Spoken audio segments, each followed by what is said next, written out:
जो मांगोगे वो मैं तुम्हें देने के लिए तैयार हूँ। तुम उस छड़ी को मत तोड़ना। मुझे पता है इस छड़ी में तुम्हारी जान बसती है। अगर मैंने इसे तोड़ दिया तो तुम जलकर भस्म हो जाओगी, लेकिन मैं ये गलती नहीं करूंगा।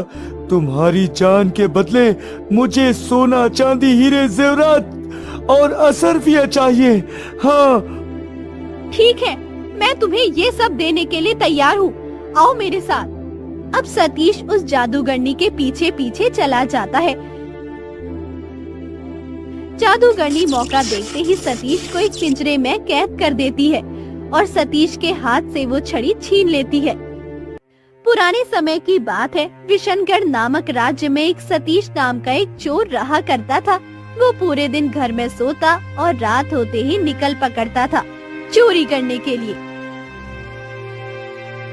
उसकी पत्नी मीरा उसके चोरी करने से बहुत खफा रहती थी, पर सतीश उसकी बात मानता ही नहीं था। एक दिन वो सभी गांव वालों के सोने के बाद चोरी करके लौटा। उसने सामान देखा तो उसकी भावें सिकुड़ गई। वो अपनी पत्नी से बोला, इतनी मेहनत से चोरी करता हूँ और हाथ में लगता है ये 2-4 फूटी कौड़ी। पूरा गांव ही भिखमंगा है। ऐसे मेरा गुजारा नहीं होने वाला। मुझे कुछ और सोचना पड़ेगा। हाँ, सोचना पड़ेगा। आपको कितनी बार कहा है, गांव में इतनी गरीबी है। लोग पेट काट काट के कुछ धन बचा कर रखते हैं ताकि बुरे समय में उनके कुछ काम आ सके, और आप उसी धन को चुरा लाते हो। भगवान के लिए ये काम छोड़ दीजिए। हमें मेहनत मजदूरी करके खाना है, चोरी का खाने में, और मेरे बच्चे नहीं खाएंगे अब से। तुम तो हर दिन यही बोलती हो और फिर खुद खाती हो और बच्चों को भी शौक से खिलाती हो। मेरी तो ये समझ में नहीं आता, जब ये सब खाना है तो रोज रोज का कलेश क्यों करती हो। मेरी भी कमाई मेहनत की है, इतना आसान थोड़ी है चोरी करना। हाँ, आपको पता है मैं कहीं जा नहीं सकती बच्चों को लेके। बिना खाए जिंदा नहीं रह सकती, इसीलिए खाना पड़ता है। हाँ तो चुपचाप आराम की जिंदगी गुजारो और आइंदा कभी मेरे काम को गाली ना देना। मैं इस काम को नहीं छोड़ने वाला। हाँ। इतना बोलकर सतीश वहाँ से उठकर चला गया और मीरा हर दिन की तरह खुद को कोसने लगी। उनका रोज का यही था। ना मीरा चोरी का माल घर में पसंद करती थी और ना सतीश चोरी करना छोड़ता था। सतीश आराम से जाकर सो गया और मीरा ऐसे ही बैठी आंसू बहाती रही।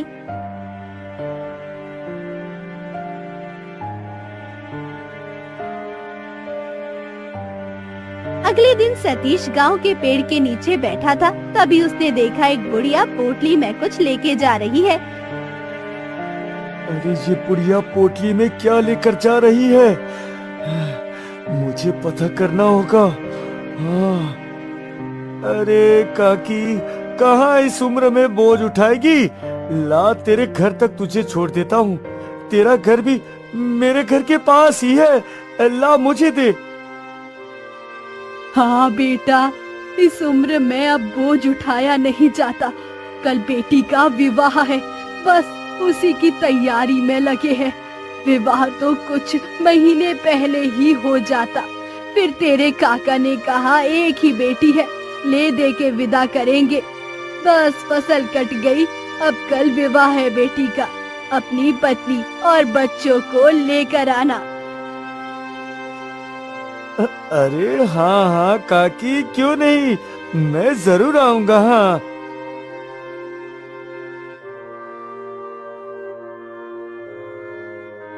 वो दोनों बात करते करते बुढ़िया के घर तक आ गए।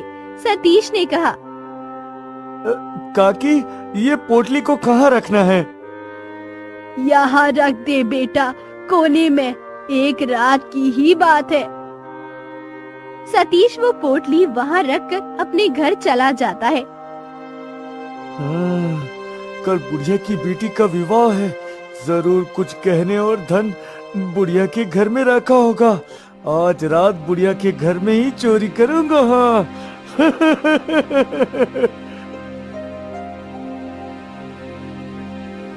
इतना सोचकर वो सबके सोने की प्रतीक्षा करने लगा। जैसे ही आधी रात हुई, सतीश उस बुढ़िया के घर की ओर चल दिया और जल्दी जल्दी सारा सामान समेट लिया और अपने घर की ओर चल दिया। घर आकर उसने देखा उसकी पत्नी सो रही है। सतीश ने उसको जगाया और बोला, अरे भाग्यवान, आज तक मैं तुमको कोई गहने नहीं दे पाया। आज तुम्हारे लिए गहने लाया हूँ, देखो तो जरा। हाँ? कहाँ चोरी की आपने? अरे छोड़ो ये सब, बस देखो कितने सुंदर सुंदर गहने, देखो तो। हाँ?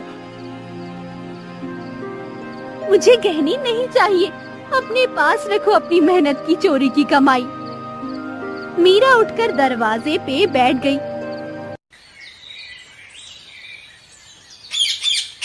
वो सवेरे तक ऐसे ही बैठी रही। वो अभी अपनी किस्मत पे आंसू बहा ही रही थी, तभी बाहर से किसी के रोने की आवाज आई। हाय रे भगवान, मैं लुट गई, बर्बाद हो गई। आज ही मेरी पुत्री का विवाह है और कल रात को कोई चोर घर के अंदर घुस आया। मैंने पुत्री के विवाह के लिए जो धन और गहने बचा कर रखे थे सब ले गया। उसकी आवाज सुनकर मीरा भागते हुए आई। सतीश भी बाहर आया। अरे काकी, क्या बात कर रही है? गांव में चोर घुस आया है। तू आवाज लगा लेती तो हम लोग यही तो रहते हैं, जाने नहीं देते उस चोर को। हाँ, बता दे रहे हैं। बेटा, मुझे पता ही नहीं लगा चोरी कब हुई। सतीश बुढ़िया के साथ खड़ा होकर चोर की काफी देर तक गाली देता रहा और मीरा उसको घूरती रही।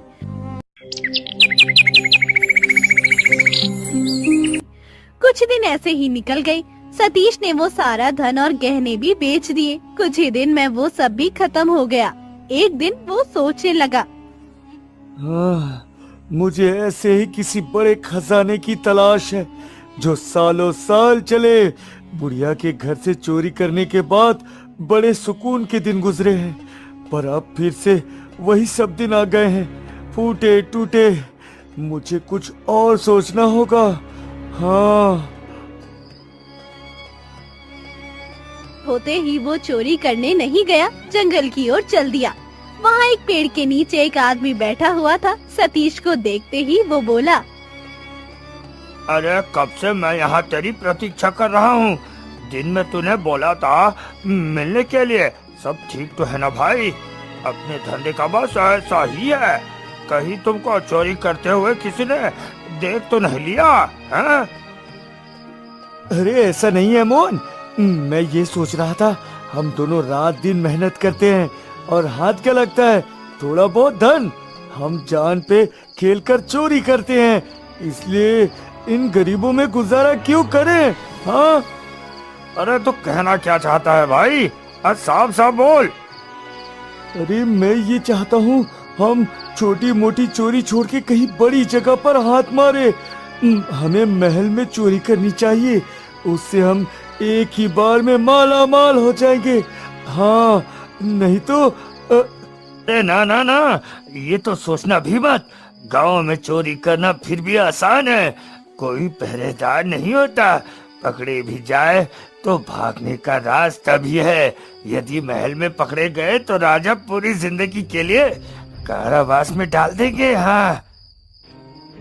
अरे इतने दिनों से चोरी कर रहे हैं, कभी पकड़े गए क्या? नहीं ना। मैं तुमसे कह रहा हूँ, हमें चोरी करते हुए बहुत समय हो गया, हम नहीं पकड़े जाएंगे। मेरी बात मान, एक बार चोरी करेंगे और पीढ़ी की पीढ़ी बैठ के खाएगी। हाँ, नहीं तो। हाँ। मोहन तैयार तो नहीं था, पर सतीश की जिद ने उसको मना ही लिया। वो महल में चोरी की योजना बनाने लगे। अच्छा ठीक है, कल रात को महल में चोरी करेंगे। अब घर चलते हैं, सुबह होने वाली है। हाँ हाँ हाँ, ठीक है भाई, अभी घर चलते हैं। वो घर की ओर जा ही रहे थे, तभी उनको घोड़े के चलने की आवाज आती है। सतीश, देखा तूने? इतनी रात को घने जंगल की ओर कोई घोड़े पर जा रहा है। कौन हो सकता है? पूरा गांव चैन की नींद सो रहा है। फिर कौन है जो इतनी रात को हमारी तरफ बेचैन होकर जंगल की ओर बढ़ रहा है? चलो देखते हैं। तू ठीक कह रहा है भाई, चल चल चलकर देखते हैं। हाँ। मोहन और सतीश दोनों उस आदमी के पीछे चल देते हैं जो घोड़े पे बैठा हुआ था। अरे मोहन, ये तो महल का मंत्री है। ये इतनी रात को यहाँ पर क्या कर रहा है? हाँ? अरे पता नहीं भाई, यदि ये मंत्री यहाँ है इस समय तो कोई ना कोई गड़बड़ जरूर है।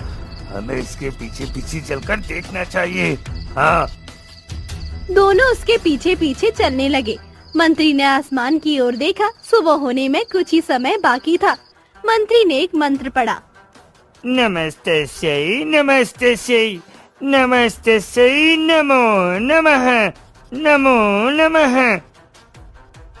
उसके मंत्र पढ़ते ही वहाँ एक तोता आया और देखते ही देखते वो तोता एक सुंदर सी छड़ी में बदल गया। ये देखकर मोहन और सतीश बहुत हैरान हुए।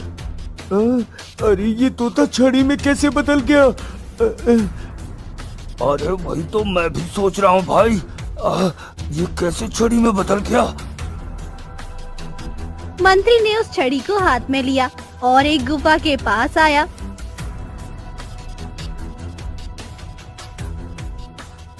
उसने वो छड़ी गुफा की तरफ घुमाई जिससे वो गुफा खुल गई। मंत्री गुफा के अंदर चला गया और वो दोनों बड़े हैरान हुए। अरे इस छड़ी से गुफा का द्वार कैसे खुल सकता है? अरे हाँ भाई, ये तो कोई जादुई छड़ी है। चुपके से अंदर चलते हैं। चल चल। अंदर गए तो फंस सकते हैं।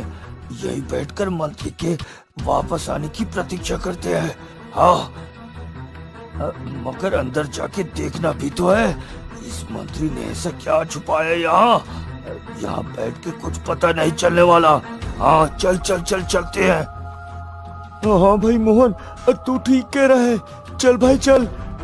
दोनों अंदर चुपके से चले जाते हैं। वो अंदर आकर देखते हैं तो चौंक जाते हैं। यहाँ मंत्री ने राजा का ढेर सारा खजाना छुपाया हुआ था। वाह, कितना खजाना है मेरे पास। मूर्ख राजा मुझ पे इतना भरोसा करता है। उसको क्या पता मैंने उसके महल से इतना खजाना यहाँ जमा कर लिया है। जिससे मेरी पीढ़ी के भी काम आ सके। और ये मेरा अधिकार भी है। मैं इतनी मेहनत जो करता हूँ महल में, आधे खजाने पे तो मेरा अधिकार होना ही चाहिए। हाँ। मंत्री अपनी खुशी में इतना खोया हुआ था, उसको ये पता ही नहीं लगा दो शातिर चोर उसको अपनी आंखों से देख रहे हैं। अरे भाई, इतना खजाना है। मंत्री के जाने के बाद सारा खजाना घर लेकर जाएंगे। हाँ। अरे मंत्री जाएगा भी तो अपनी जादुई छड़ी से इसका द्वार बाहर से बंद करके जाएगा। यहाँ हम खजाने के साथ ही दफन हो जाएंगे। अभी यहाँ से निकलना होगा, बाद में सोचते हैं। खजाने के बारे में हमको पता तो लग ही गया है, खजाना छुपा कहाँ है। हाँ हाँ हाँ ठीक है, तुम सही कह रहे हो। हमें भी चलना चाहिए। फिर मंत्री ने वहाँ कुछ और खजाना रखा और वापस जाने के लिए मुड़ने लगा। उससे पहले ही सतीश और मोहन चुपके से वहाँ से खिसक गए।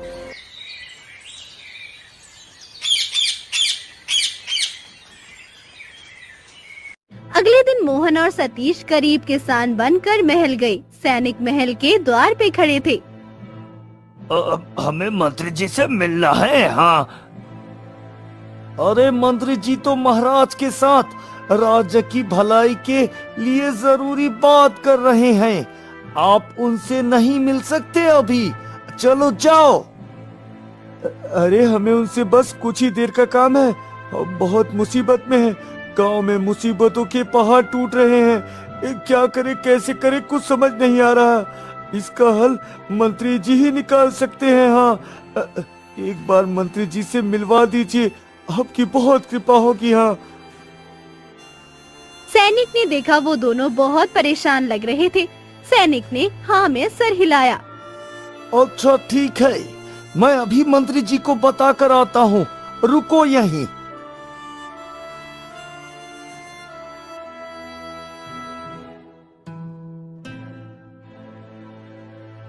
थोड़ी देर में वो सैनिक वापस आया।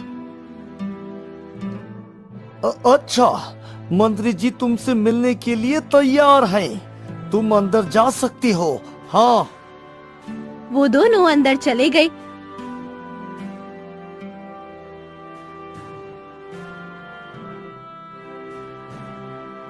मंत्री जी, आपसे अकेले में कुछ बात करनी है। अरे अकेले में क्यों, यही बोलो सबके सामने। हाँ। नहीं मंत्री जी, हमें आपसे अकेले में ही बात करनी है। कुछ बात ऐसी है जो सिर्फ आपसे ही कर सकते हैं हम। हाँ। अच्छा ठीक है, चलो। वो दोनों के साथ बाहर आ गए। अब मंत्री जी वहाँ अकेले थे। जब सतीश ने मंत्री से अकेले में बात करने की बात रखी तो महारानी का माथा ठनका। वो चुपके से उठकर उनके पीछे पीछे चल दी और कुछ दूरी पे छुपकर उनकी बातें सुनने लगी। मंत्री उन दोनों की ओर देखकर बोला, अच्छा बोलो, क्या बोलना चाहते हो तुम? हाँ बोलो। मंत्री जी, मैं आपका भविष्य देख सकता हूँ। मुझे पता है कल क्या होने वाला है और आज क्या हो चुका है। हाँ। तुम्हें मूर्ख बनाने को नहीं मिला हूँ। अरे जाओ जाओ यहाँ से, जाओ, और भी काम है मुझे। तुम्हारे जैसे पता नहीं कितने आते हैं रोज महल में। चलो जाओ यहाँ से। हाँ कहीं क्या। मैं सच कह रहा हूँ मंत्री जी, आप बोलो तो मैं आपको कुछ आपके बारे में भी बता सकता हूँ। जैसे कि जंगल में वो आपका तोता जादुई छड़ी में बदल जाता है। उस गुफा के अंदर आपने राजमहल का खजाना छुपा कर रखा है, राजा और महारानी की, हाँ, चोरी से। हाँ। ये सुनकर मंत्री बेचैन हो उठा। उसने चारों तरफ देखते हुए कहा, जल्दी से बोलो, और क्या क्या जानते हो तुम उसके अलावा? हाँ, जल्दी से बोलो। अरे मैं ये भी जानता हूँ, जहाँ वो खजाना है उसके नीचे खुदाई करो तो और भी खजाना मिलेगा। उसके नीचे बहुत खजाना दफन है। यदि आपको हमारी बात पे यकीन नहीं होता तो हम वापस चले जाते हैं। हाँ। इतना बोलकर वो दोनों जाने लगे तो मंत्री ने कहा, मुझे तुम्हारी बात पे यकीन है, मैं करूँगा वहाँ खुदाई। मुझे और खजाना चाहिए। हाँ, मुझे और खजाना चाहिए। सतीश और मोहन बहुत खुश हुए। आज रात को तुम दोनों मुझे उसी जंगल में मिलना, मैं तुम्हारी प्रतीक्षा करूँगा। हाँ। महारानी ये सब सुनकर अचंभित रह गई। मंत्री ने हमारे राजमहल में चोरी की, वो भी इतनी सारी। मुझे तो पहले से ही मंत्री पे शक था, पर महाराज मेरी बात सुनने तब ना। आज कुछ भी हो जाए, महाराज को मेरी बात सुननी पड़ेगी। आज मैं उनको मंत्री का सच बता कर रहूंगी, चाहे कुछ हो जाए। महारानी भागते हुए राजा के पास आई। महाराज, महाराज गजब हो गया। अरे क्या हुआ? तुम इतनी परेशान क्यों हो? क्या हुआ बताओ मुझे। मंत्री ने महल में चोरी की है। कोई छोटी मोटी चोरी नहीं, बहुत बड़ी चोरी। और उसने वो सारा खजाना जंगल की गुफा में छुपा कर रखा है। वो हमारे महल में काम करते हैं, वो हमारे साथ ऐसा कैसे कर सकते हैं? अरे होश में आओ महारानी, क्या बोलने जा रही हो? वो मंत्री है हमारे, ऐसे नीच काम थोड़ी करेंगे। और रही बात धन की, तो वो जितना चाहे ले सकते हैं। उनको चोरी करने की क्या आवश्यकता है? कोई आवश्यकता नहीं उन्हें चोरी करने की। वही तो महाराज, उनको चोरी करने की आवश्यकता नहीं है, फिर भी उन्होंने चोरी की। पर क्यों? आप पूछिए ना उनसे। मुझे मंत्री पे कई बार शक हुआ, परंतु आपने मेरी एक नहीं सुनी। आज आखिरी बार यकीन कर लीजिए। आज रात वो जंगल में उसी खजाने की गुफा को खोलने जाएंगे। उन्होंने शाही खजाना छुपाया है। यदि मेरी बात झूठ हुई तो उसके बाद आप जीवन में कभी भी मुझ पे भरोसा न करना। आखिरी बार, बस आखिरी बार। अरे इतना समय नहीं है हमारे पास जो हम अब औरतों की बातों में आकर अपने होनहार मंत्री को खो दे। आप अपने कक्ष में जाइए और आराम कीजिए। हमें राज्य के अहम कामों को पूरा निपटाना है। महारानी दुखी मन से वहाँ से चली गई और राजा अपने कामों में मशरूफ हो गए। ना जाने आज राजा का मन काम में लग ही नहीं रहा था। बार बार उनको महारानी की बोली हुई बातें याद आ रही थी। राजा अपनी जगह से उठे और टहलने लगे। महारानी को डांटने के बाद उनको कुछ अच्छा नहीं लग रहा था। फिर उन्होंने अपना घोड़ा लिया और जंगल की ओर निकल गए। उनके साथ कुछ सैनिक भी थे। वो उसी जगह पहुँचे जहाँ का पता महारानी ने बताया था। एक जगह उनको चिलम की रोशनी दिखाई दी। राजा वहीं रुक गए। महाराज, आप यहीं रुकिए, खतरा हो सकता है। हम जाकर देखते हैं महाराज। हाँ, कुछ देर तुम यहीं रुको, मैं अंदर जाकर देखता हूँ। जल्दी बताओ, कहाँ दफन है खजाना? मैं खुदाई करूँगा और आपस में हम लोग 3 हिस्सों में बांट लेंगे उसे। हाँ, बताओ कहाँ है वो? मंत्री भाई, ये सब खजाना ही तो है। चलो बांटो इसको 3 हिस्से में। हाँ। अरे ये क्या बोल रहे हो तुम? हाँ मंत्री जी, सतीश भाई ठीक कह रहे हैं। ये कोई भविष्य देखने वाला नहीं, चोर है चोर। वो भी ऐसे चोर जो आज तक पकड़े नहीं गए। हाँ ये तुमने ठीक नहीं किया।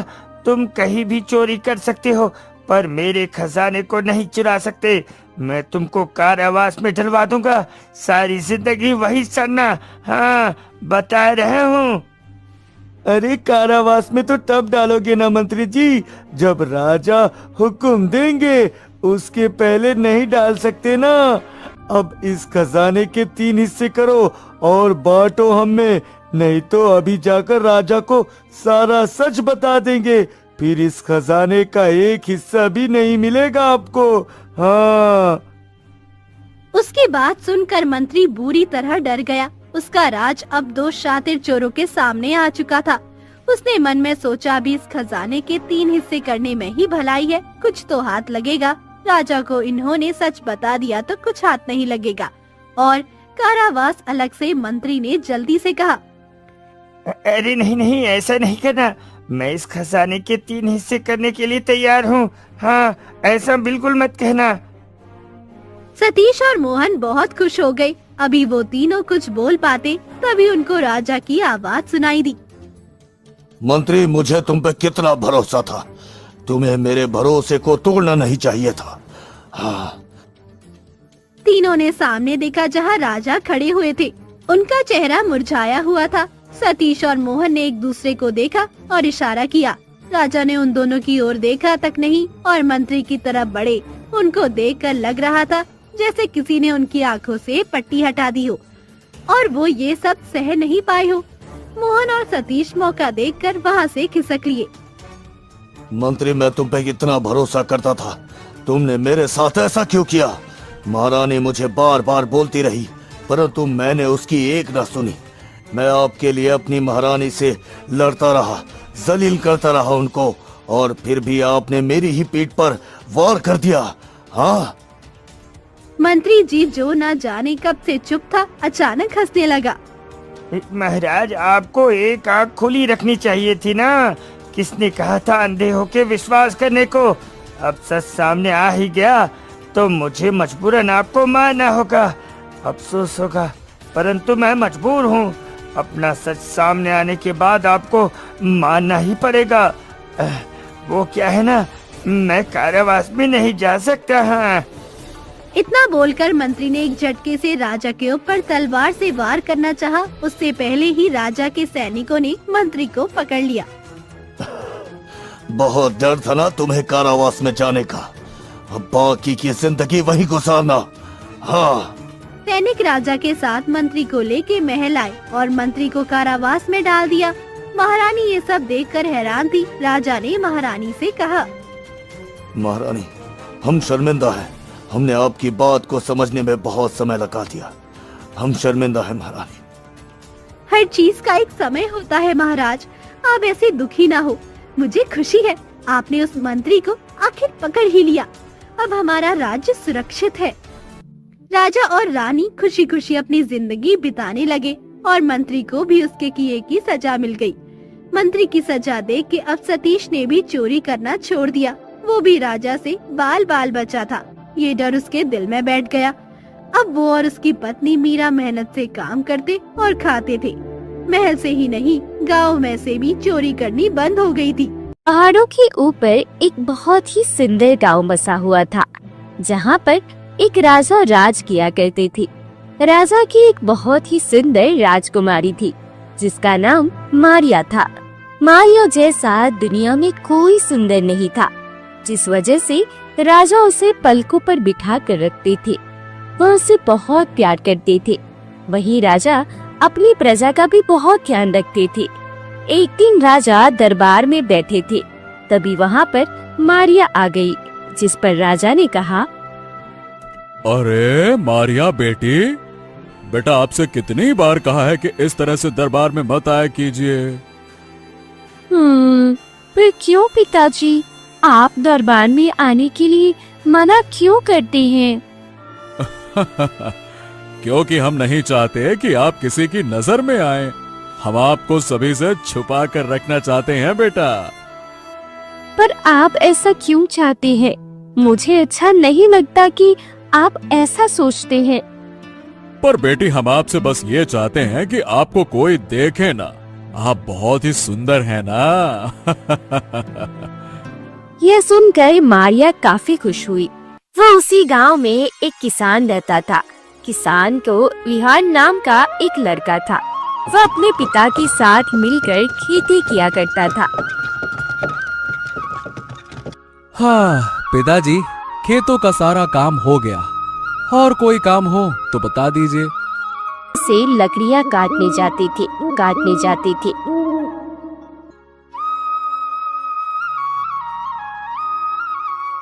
एक दिन विहान खाना बना रहा था। उसने देखा लकड़ियां तो खत्म हो गई है, और तभी उसने अपने पिता से कहा, पिताजी, लकड़ियां लेने जंगल जा रहा हूँ। ठीक है विहान बेटा, पर जल्दी लौट कर आना, तब तक मैं सारी तैयारी कर लेता हूँ।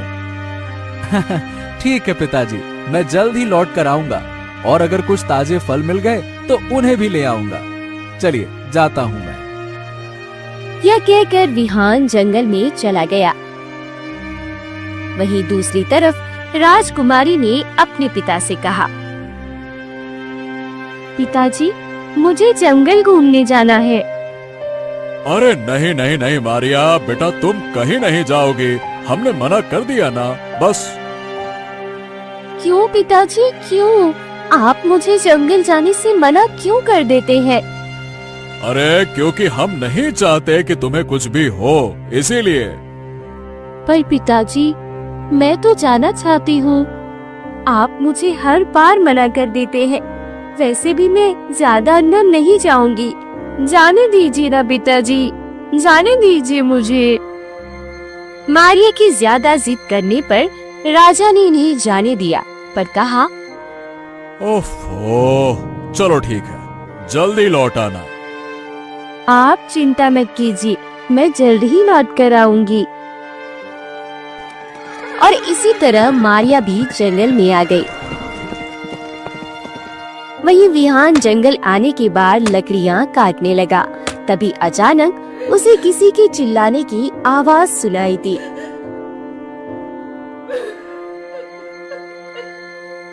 विहान जल्दी से उस तरफ गया तो उसने देखा एक राजकुमारी चिल्ला रही थी, क्योंकि उसके सामने एक शेर खड़ा हुआ था। शेर को देखकर विहान भी घबरा गया।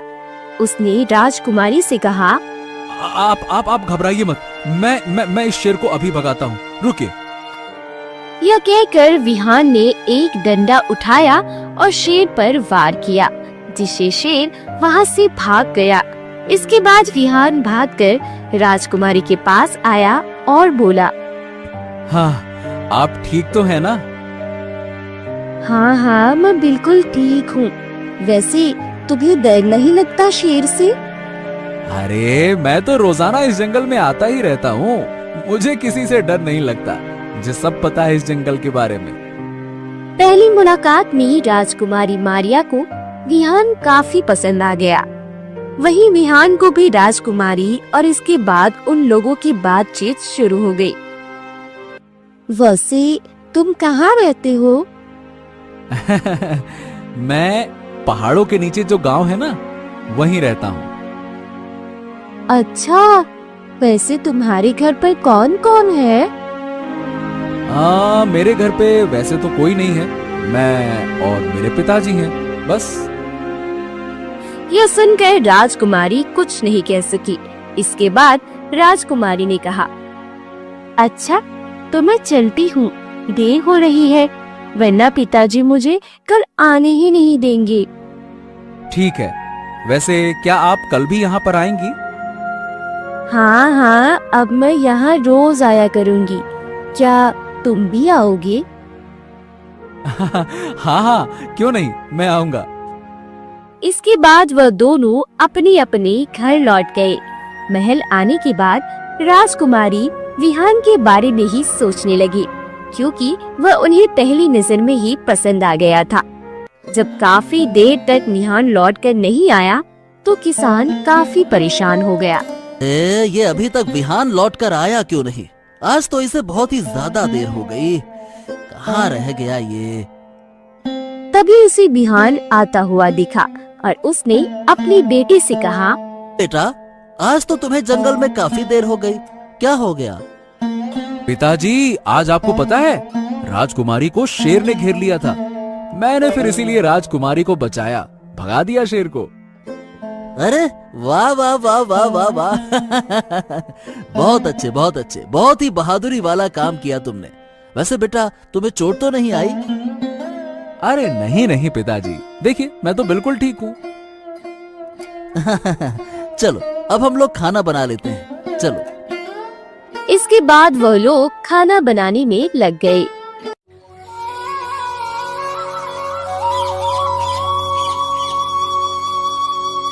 अगली सुबह विहान उठा और अपने पिता से बोला, पिताजी, मैं जंगल जा रहा हूँ लकड़ियाँ लेने। हाँ बेटा, पर तुम तो कल ही लकड़ियाँ लेकर आए थे ना, अब क्यों? हाँ हाँ, लेकर आया था, पर वो थोड़ी सी तो है पिताजी, खाना भी नहीं बन पाएगा। अच्छा एक काम करिए, आप खेतों पर जाइए, मैं खाना आपके लिए वहीं पे ले आऊंगा। चलो ठीक है, तुम खेतों पर ही आ जाना, मैं वहीं पे जा रहा हूँ। यह सुनकर विहान जंगल की तरफ चला गया। जंगल आने के बाद वह राजकुमारी का इंतजार करने लगा, क्योंकि अभी तक राजकुमारी नहीं आई थी। जिस पर विहान ने कहा, अरे राजकुमारी नहीं आई, काफी देर हो गई। तभी उन्हें राजकुमारी आती हुई दिखाई दी। राजकुमारी को देखकर विहान ने कहा, अरे आपको तो बहुत देर हो गई राजकुमारी, क्या बात है? क्या करूं, पिताजी ने आने ही नहीं दिया, काफी कहा तब आ पाई हूँ। वैसे एक बात पूछूं, तुम्हारा नाम क्या है? मैंने तो तुमसे तुम्हारा नाम पूछा ही नहीं। मेरा नाम विहान है, और आपका नाम क्या है? मेरा नाम नारिया है। यह सुनकर विहान काफी खुश हुआ और इसके बाद वह लोग बातें करने लगे। अब वह लोग अक्सर कई जंगल में मिलने आया करते थे और धीरे धीरे वह एक दूसरे को पसंद करने लगे। वहीं दूसरी तरफ एक तांत्रिक राजकुमारी मारिया पर नजर रखकर रहा था, क्योंकि तांत्रिक राजकुमारी को बंदी बनाकर उस पर काला जादू करना चाहता था। बस किसी तरह राजकुमारी मेरे हाथ में लग जाए, फिर मैं बहुत ही शक्तिशाली हो जाऊंगा, क्योंकि राजकुमारी ने ऐसे नक्षत्र में जन्म लिया है जिससे उनकी बलि देने से मैं अमर हो जाऊंगा। यह कहकर तांत्रिक काफी ज्यादा खुश हुआ और इसके बाद वह वहाँ से चला गया। तांत्रिक के पीछे ही एक भेड़िया खड़ा हुआ था, जो अक्सर कर राजकुमारी और विहान को देखा करता था, और उसने अपने आप से कहा, लगता है ये लोग एक दूसरे से प्यार करने लगे हैं, इसीलिए इस तरह अब रोजाना मिलते हैं। यह कहकर भेड़िया भी वहाँ से चला गया।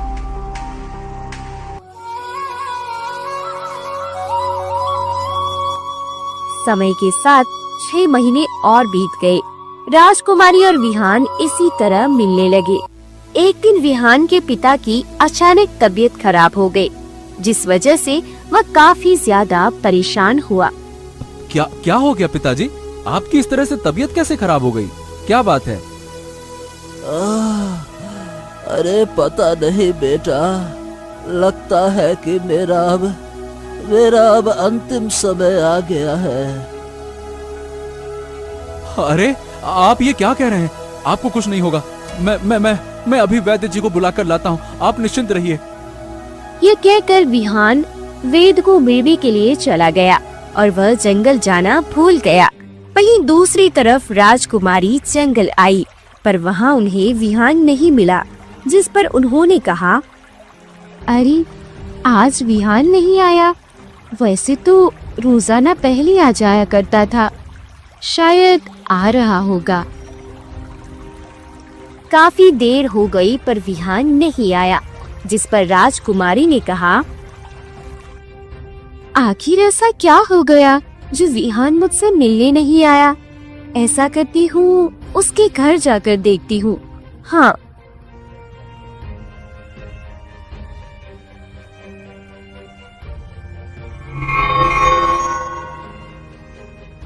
वैसे ही राजकुमारी को किसी ने आवाज दी। राजकुमारी ने पीछे देखा तो वहाँ पर राजा खड़े थे। अपने पिता को देखकर राजकुमारी काफी ज्यादा हैरान हुई। पिताजी, आप यहाँ पर? हम तुम्हें लेने आए हैं। तुम रोजाना यहाँ आया करती थी हमसे छुपकर। नहीं पिताजी, मैं आपको बताना चाहती थी, पर मैंने आपको। क्या आखिर तुम क्या छुपा रही हो राजकुमारी हमसे? हमें तुमसे ऐसी उम्मीद नहीं थी। आप गलत समझ रही हैं पिताजी, ऐसा कुछ भी नहीं है। हम बिल्कुल सही समझ रहे हैं। चलिए, अब आप मेरे साथ चलिए। यह कहकर राजा उसे अपने साथ ले गए।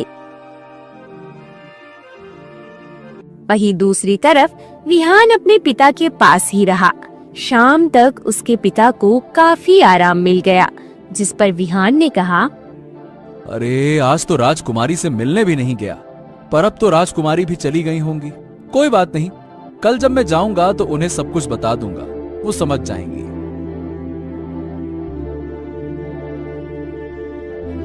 वहीं दूसरी तरफ शाम होने आई, पर अभी तक राजकुमारी लौटकर नहीं आई, जिस पर राजा काफी परेशान हुए। अरे ये राजकुमारी लौट कर क्यों नहीं आई? आखिरकार वो चली कहाँ गई?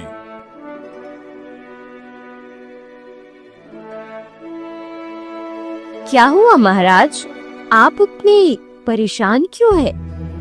मारिया आ गई है क्या? नहीं महाराज, अभी तो नहीं आई। मैंने सोचा वह आ गई होगी और आपके पास होगी। अरे नहीं महारानी, नहीं, वो अभी तक जंगल से लौट कर नहीं आई है। यह आप क्या कह रहे हैं? महाराज, आप जल्दी से पता करवाइए राजकुमारी कहाँ है। मुझे उनकी बहुत चिंता हो रही है। ओहो, तुम परेशान मत हो महारानी, मैं अभी सैनिकों को भेजकर राजकुमारी का पता लगवाता हूँ। यह कहकर राजा ने सेनापति को बुलाया और कहा, सेनापति, अभी तक राजकुमारी लौट कर नहीं आई है। पता करो कि आखिरकार वो है कहाँ। आप चिंता मत कीजिए महाराज, मैं अभी सैनिकों को ले जाकर राजकुमारी का पता करता हूँ। ये कहकर सेनापति सैनिकों के साथ जंगल आ गए और राजकुमारी को ढूंढने लगे, पर उन्हें राजकुमारी का कुछ पता नहीं लगा। राजा काफी ज्यादा परेशान हुए, क्योंकि राजकुमारी का कुछ भी पता नहीं लग रहा था। हे भगवान, हे भगवान, ये मेरी बेटी कहाँ चली गई? इसीलिए तो मैं मना किया करता था कि इस तरह जंगल ना जाया करे। पता नहीं उन्हें ले कौन गया। वहीं दूसरी तरफ राजकुमारी काफी ज्यादा हैरान हुई और उन्होंने राजा से कहा, आप मुझे यहाँ कहाँ ले जा रहे हैं? पिताजी, महल तो उस तरफ है ना? मैं तुम्हारा पिता नहीं, बल्कि एक तांत्रिक हूँ, तांत्रिक।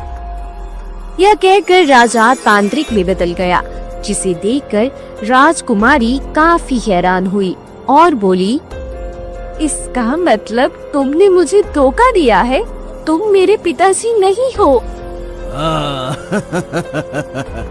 बिल्कुल ठीक समझा राजकुमारी, अब चलो मेरे साथ। अरे चलो। नहीं नहीं, छोड़ दो मुझे, मैं तुम्हारे साथ नहीं जाऊंगी, छोड़ो मुझे, नहीं जाऊंगी मैं तुम्हारे साथ। पर तांत्रिक राजकुमारी को जबरदस्ती अपने साथ एक गुफा में ले आया।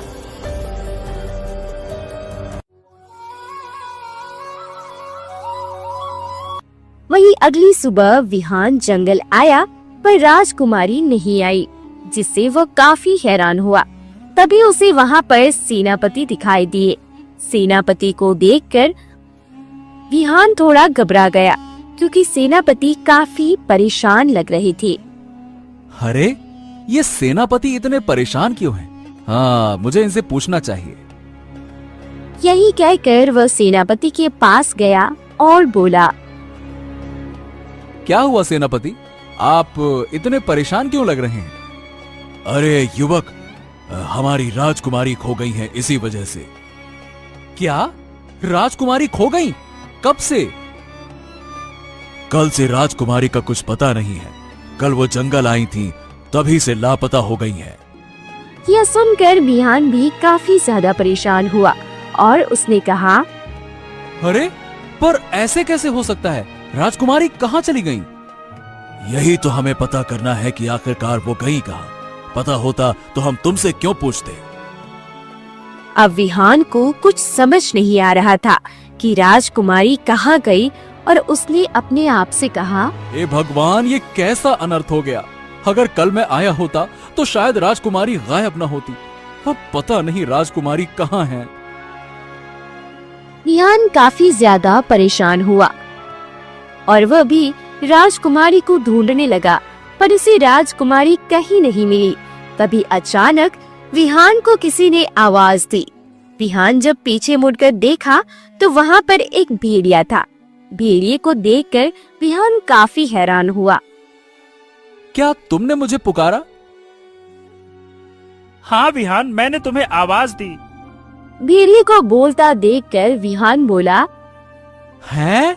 पर भेड़िया बोल कैसे सकते हैं? क्योंकि मैं बोलने वाला भेड़िया हूँ, इसीलिए मैं तुमसे बात कर सकता हूँ, और मुझे पता है कि राजकुमारी कहाँ है। क्या? ये तुम क्या कह रहे हो? क्या तुम्हें सच में पता है कि राजकुमारी कहाँ है? हाँ, अरे उन्हें एक तांत्रिक ले गया है। क्या? तांत्रिक ले गया है? पर क्यों? ये तो मुझे भी नहीं पता, पर वो राजकुमारी को हानि पहुंचाना चाहता है।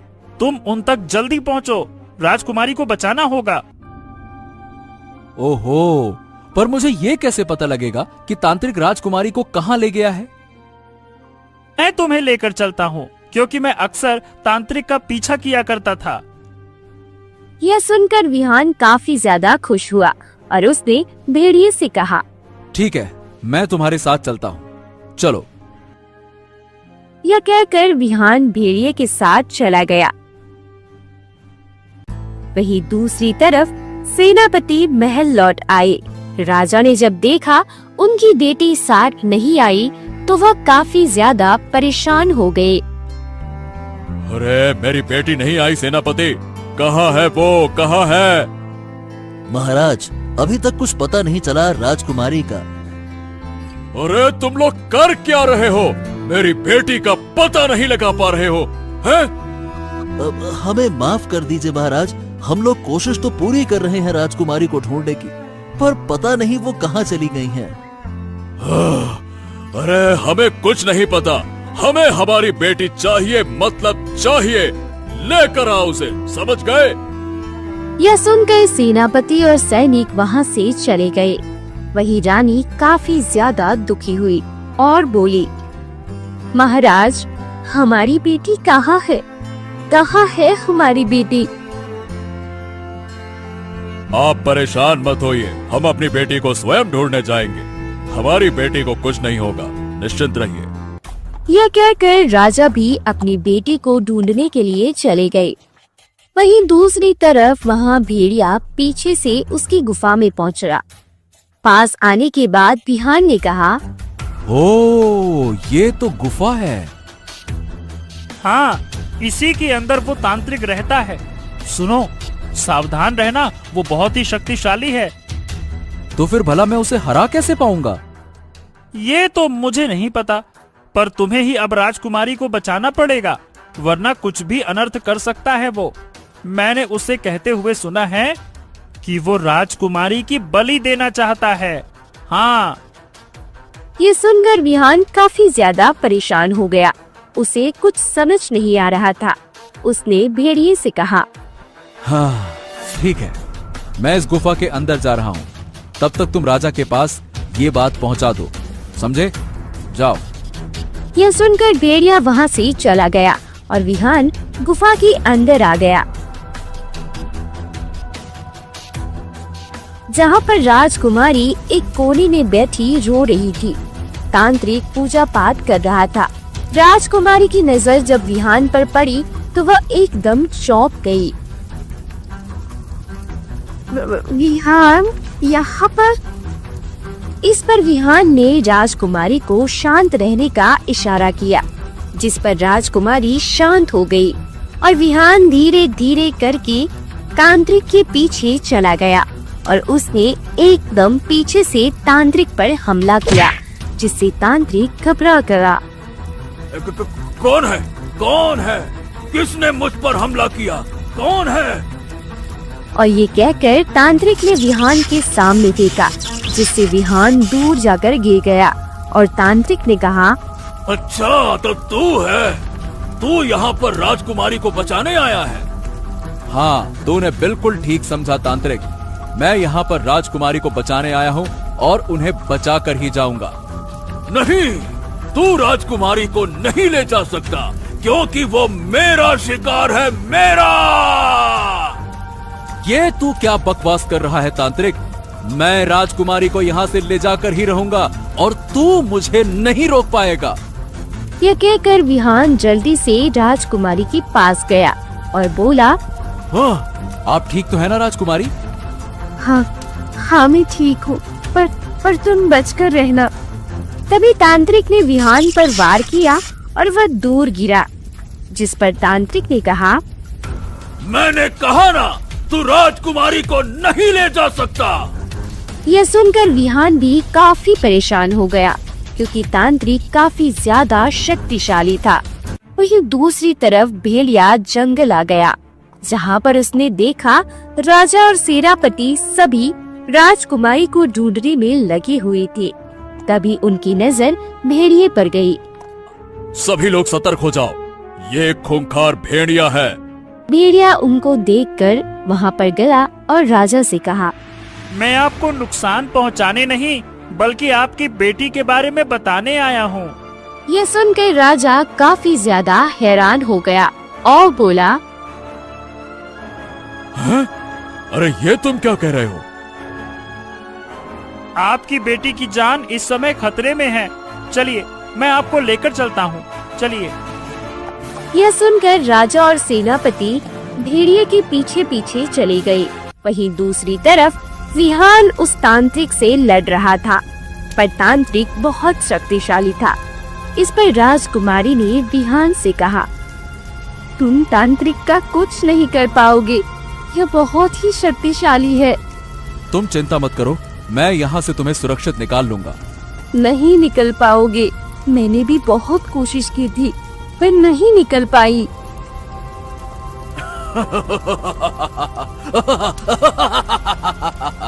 हाँ, राजकुमारी एकदम ठीक कह रही हैं।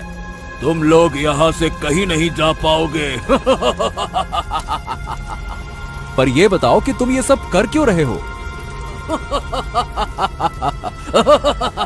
जिससे कि मैं अमर हो सकूं। क्या अमर? पर ये बताओ कि तुम राजकुमारी से किस प्रकार अमर होगे? राजकुमारी एक ऐसे नक्षत्र में जन्मी है जिससे बलि देने से मैं अमर हो जाऊंगा। इसीलिए मैं राजकुमारी को मारना चाहता हूँ। यह सुनकर राजकुमारी और विहान काफी ज्यादा परेशान हो गए और विहान ने तांत्रिक से कहा, और तू ऐसा कभी भी नहीं कर पाएगा जब तक मैं जिंदा हूँ। अच्छा ऐसी बात है, तो चल पहले तुझे ही मारता हूँ। यह कहकर तांत्रिक ने विहान पर फिर से हमला किया। तभी वहाँ पर राजा आ गए और उन्होंने हमले को रोक लिया।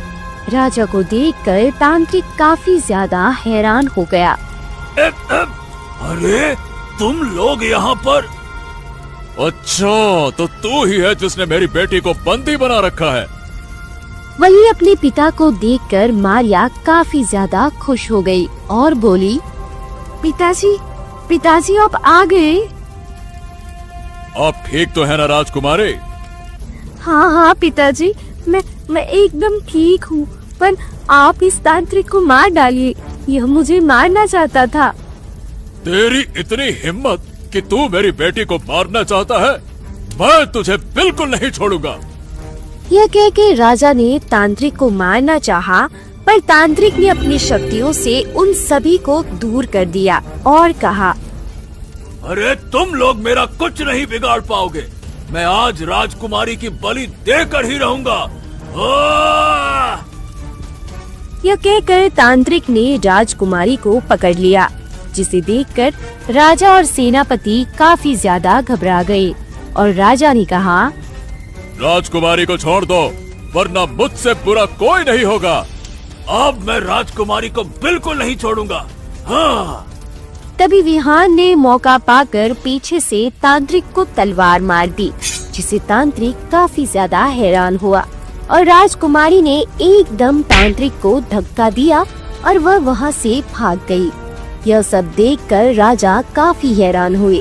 तभी विहान ने तांत्रिक को फिर से तलवार मार दी, जिससे वह वहीं मर गया। तांत्रिक के मर जाने के बाद सभी लोग काफी ज्यादा खुश हुए और गुफा से बाहर आ गए। इस पर राजा ने विहान से कहा, तुम्हारा बहुत बहुत धन्यवाद जो तुमने मेरी बेटी को बचा लिया। पिताजी, मुझे आपसे एक जरूरी बात करनी है। हाँ, बताओ राजकुमारी, क्या बात करनी है? पिताजी, मैंने आपसे एक बात छुपाई है। ते हो? हाँ, मैं भी आपकी बेटी से प्यार करता हूँ, पर मैं एक किसान का बेटा हूँ। ठीक है, हमें मंजूर है, पर तुम्हें मेरी एक शर्त माननी पड़ेगी। तुम्हें हमारे साथ राजमहल में ही रहना होगा। नहीं, मैं क्षमा चाहूंगा। मैं अपने पिता को छोड़कर राजमहल में नहीं रह सकता। ये सुनकर राजा काफी खुश हुए और बोले, मैं तो तुम्हारी परीक्षा ले रहा था। तुम परीक्षा में पास हुए। मैं तुमसे अपनी बेटी की शादी करने के लिए तैयार हूँ। ये सुनकर राजकुमारी और विहान काफी ज्यादा खुश हो गए और इसके बाद सभी महल आ गए। फिर राजा ने राजकुमारी और विहान की शादी कर दी। अब राजकुमारी मारिया आराम से विहान के साथ रह रही थी। शिवगढ़ राज्य, जो एक अमन और शांति से भरा राज्य था, उसके राजा महाराज शिव चौहान सिंह अब बूढ़े हो चले थे और अब उन्हें अपने राज्य की चिंता सताने लगी थी।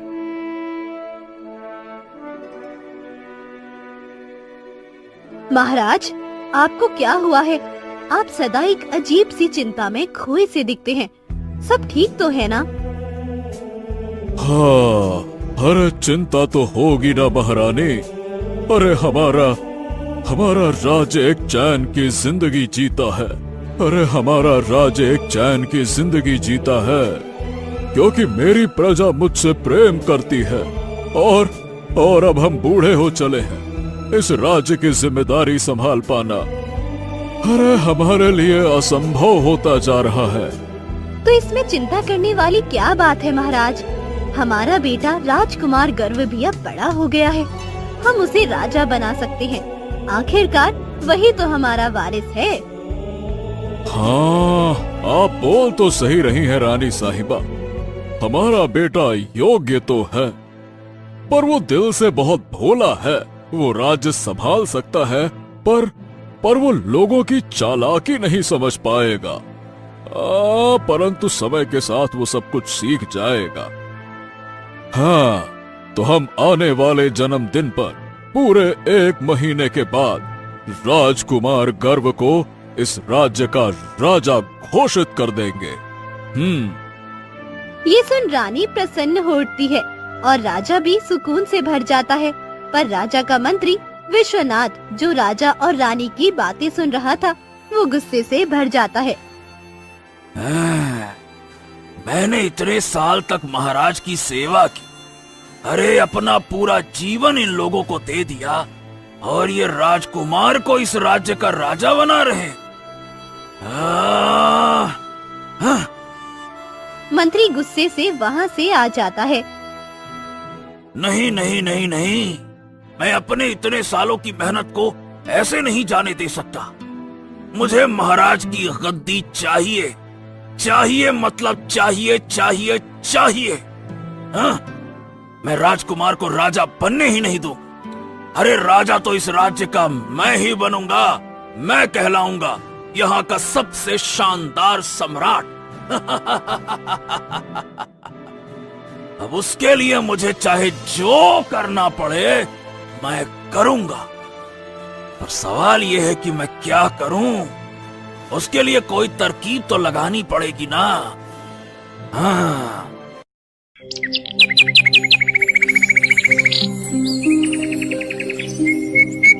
दो दिन ऐसे ही बीत जाते हैं, पर मंत्री को कोई तरकीब नहीं सूझती।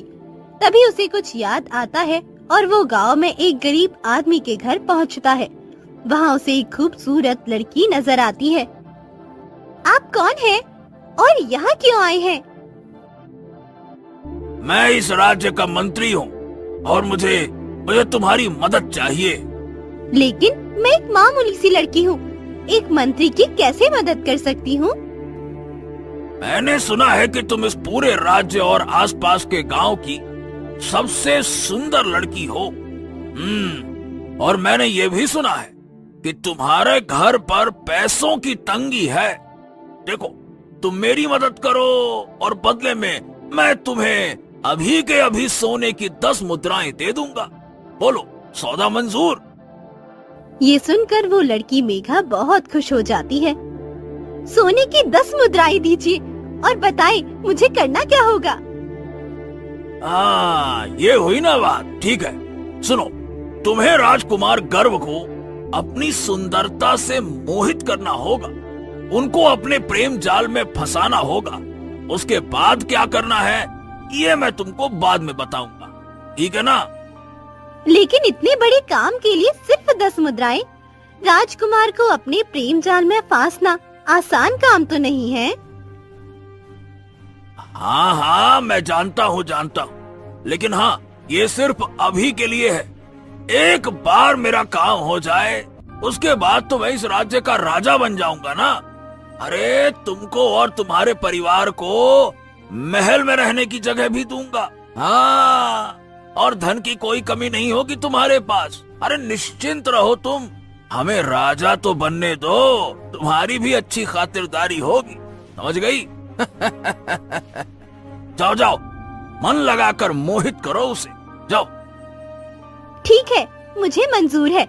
आप बस ये बताएं राजकुमार मिलेंगे कहाँ? कल सुबह वो तुमको राज्य के पास वाले जंगल में मिलेंगे।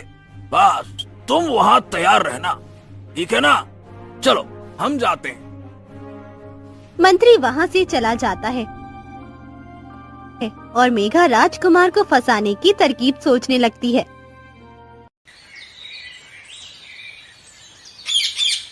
उधर राजकुमार सुबह सुबह रोजाना की तरह सैर करने के लिए निकलता है। जैसे उस जंगल से गुजरा, तभी उसकी नजर एक खूबसूरत लड़की पर पड़ती है, जो उस वक्त तालाब से पानी निकाल रही थी। तभी अचानक मेघा को चक्कर आया और वो जैसे ही गिरने वाली थी, तो राजकुमार झट से मेघा का हाथ पकड़ लेता है। अरे अरे अरे अरे अरे अरे अरे, संभल कर सुंदरी, अभी आप गिर जाती तो। शुक्रिया ए मुसाफिर, आपने तो मुझे बचा ही लिया। राजकुमार ने मेघा को इतने करीब से देखा तो वो उसकी सुंदरता में खो ही जाता है। मेरा नाम मेघा है, यहीं पास में ही रहती हूँ। आप कौन हैं और यहाँ कैसे? पहले आपको कहीं नहीं देखा। मैं हूँ राजकुमार गर्व। मैंने भी आपको पहली बार ही देखा है। और मैं क्या कहूँ, मतलब मुझे तो देखते ही आपसे प्रेम हो गया सुंदरी। आहा, आपकी सुंदरता ने तो मुझे दीवाना बना दिया है। हाँ, क्या आप मुझसे विवाह करेंगी? ये सुनकर मेघा मन ही मन बहुत खुश हो जाती है। ये तो बिना मेरी कोई योजना के ही मेरा दीवाना हो गया। चलो, मेरा काम तो आसान हो गया है। अरे, आप क्या सोच रही हैं सुंदरी? मैं यही सोच रही हूँ राजकुमार, आप जैसे राजकुमार से किसको प्रेम नहीं होगा, पर मैं एक गरीब लड़की हूँ, मैं आपसे प्रेम नहीं कर सकती। आप एक राजकुमार हैं, हमारे परिवार इस रिश्ते को कभी नहीं मानेंगे। आप उसकी तो चिंता ही मत कीजिए, मैं अपने और आपके दोनों परिवार को मना लूंगा, ठीक है? आप बस एक बार हाँ तो कह दीजिए, उसके बाद सब कुछ मुझ पर छोड़ दीजिए। नहीं राजकुमार, आपको किसी राजकुमारी से ही विवाह करना चाहिए। अरे अरे अरे अरे, हमें राजकुमारी से नहीं आपसे प्रेम हुआ है, तो विवाह भी आपसे ही करेंगे ना।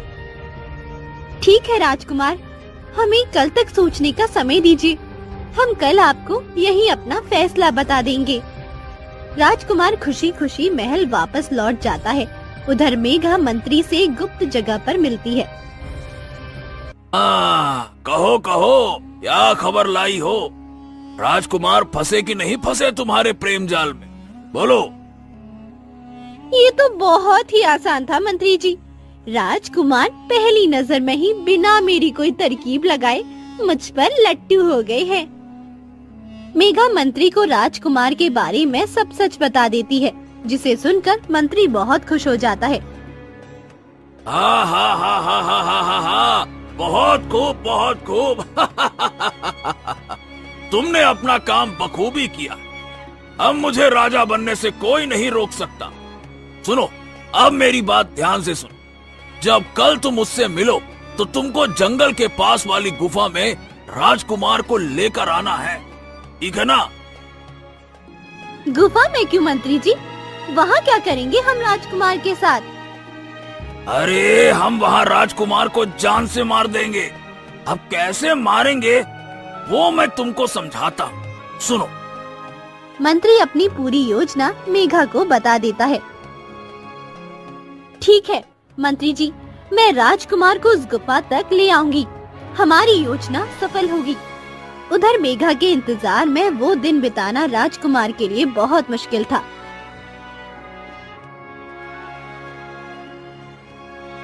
सुबह होते ही वो मेघा से मिलने उसी जंगल में आ जाता है। आप आ गए राजकुमार? हाँ सुंदरी। मैं वादा करता हूँ कि मैं अपने और तुम्हारे पिता दोनों को मना लूंगा। बस आप एक बार हाँ कह दें, उसके बाद सब कुछ मैं देख लूंगा। ठीक है राजकुमार, मैं आपसे विवाह करने के लिए तैयार हूँ, लेकिन आपको मेरी एक शर्त माननी होगी। शर्त? कैसी शर्त? मुझे आपकी वैसे तो हर शर्त मंजूर है, कहिए। ठीक है, फिर मेरे साथ आप उस गुफा में चलिए, वहीं मैं आपको अपनी शर्त बताऊंगी। अच्छा ठीक है, चलिए।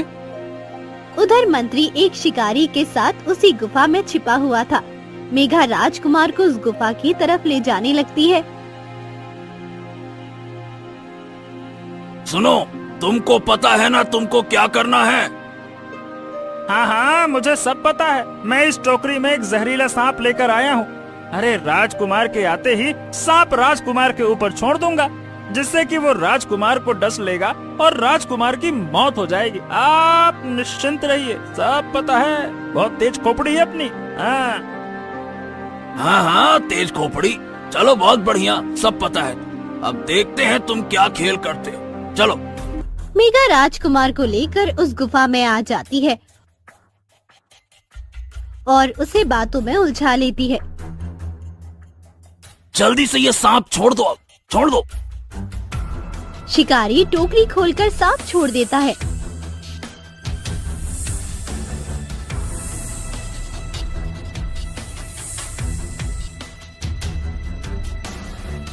और सांप जाकर पीछे से राजकुमार के पैर पर डस देता है और कुछ ही पल में राजकुमार जमीन पर गिरकर मर जाता है, जिसे देख मंत्री का तो खुशी का ठिकाना नहीं रहा। हाँ, शुक्र है कि ये मर गया, बला टली। हाँ, अब मैं ही बनूंगा राजा। अब मुझे राजा बनने से कोई नहीं रोक सकता। लेकिन मंत्री जी, अगर राजा को पता चल गया कि राजकुमार को हमने मारा है तो क्या होगा? वो तो हम सबको फांसी की सजा दे देंगे।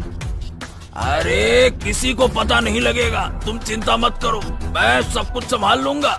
चालाक मंत्री हूँ मैं। हाँ, तुम दोनों अभी अपना अपना इनाम लो और राजकुमार को बाहर जंगल में लिटा दो, समझ गए? मंत्री शिकारी और मेघा को सोने की मुद्राएं देता है और वापस महल लौट आता है।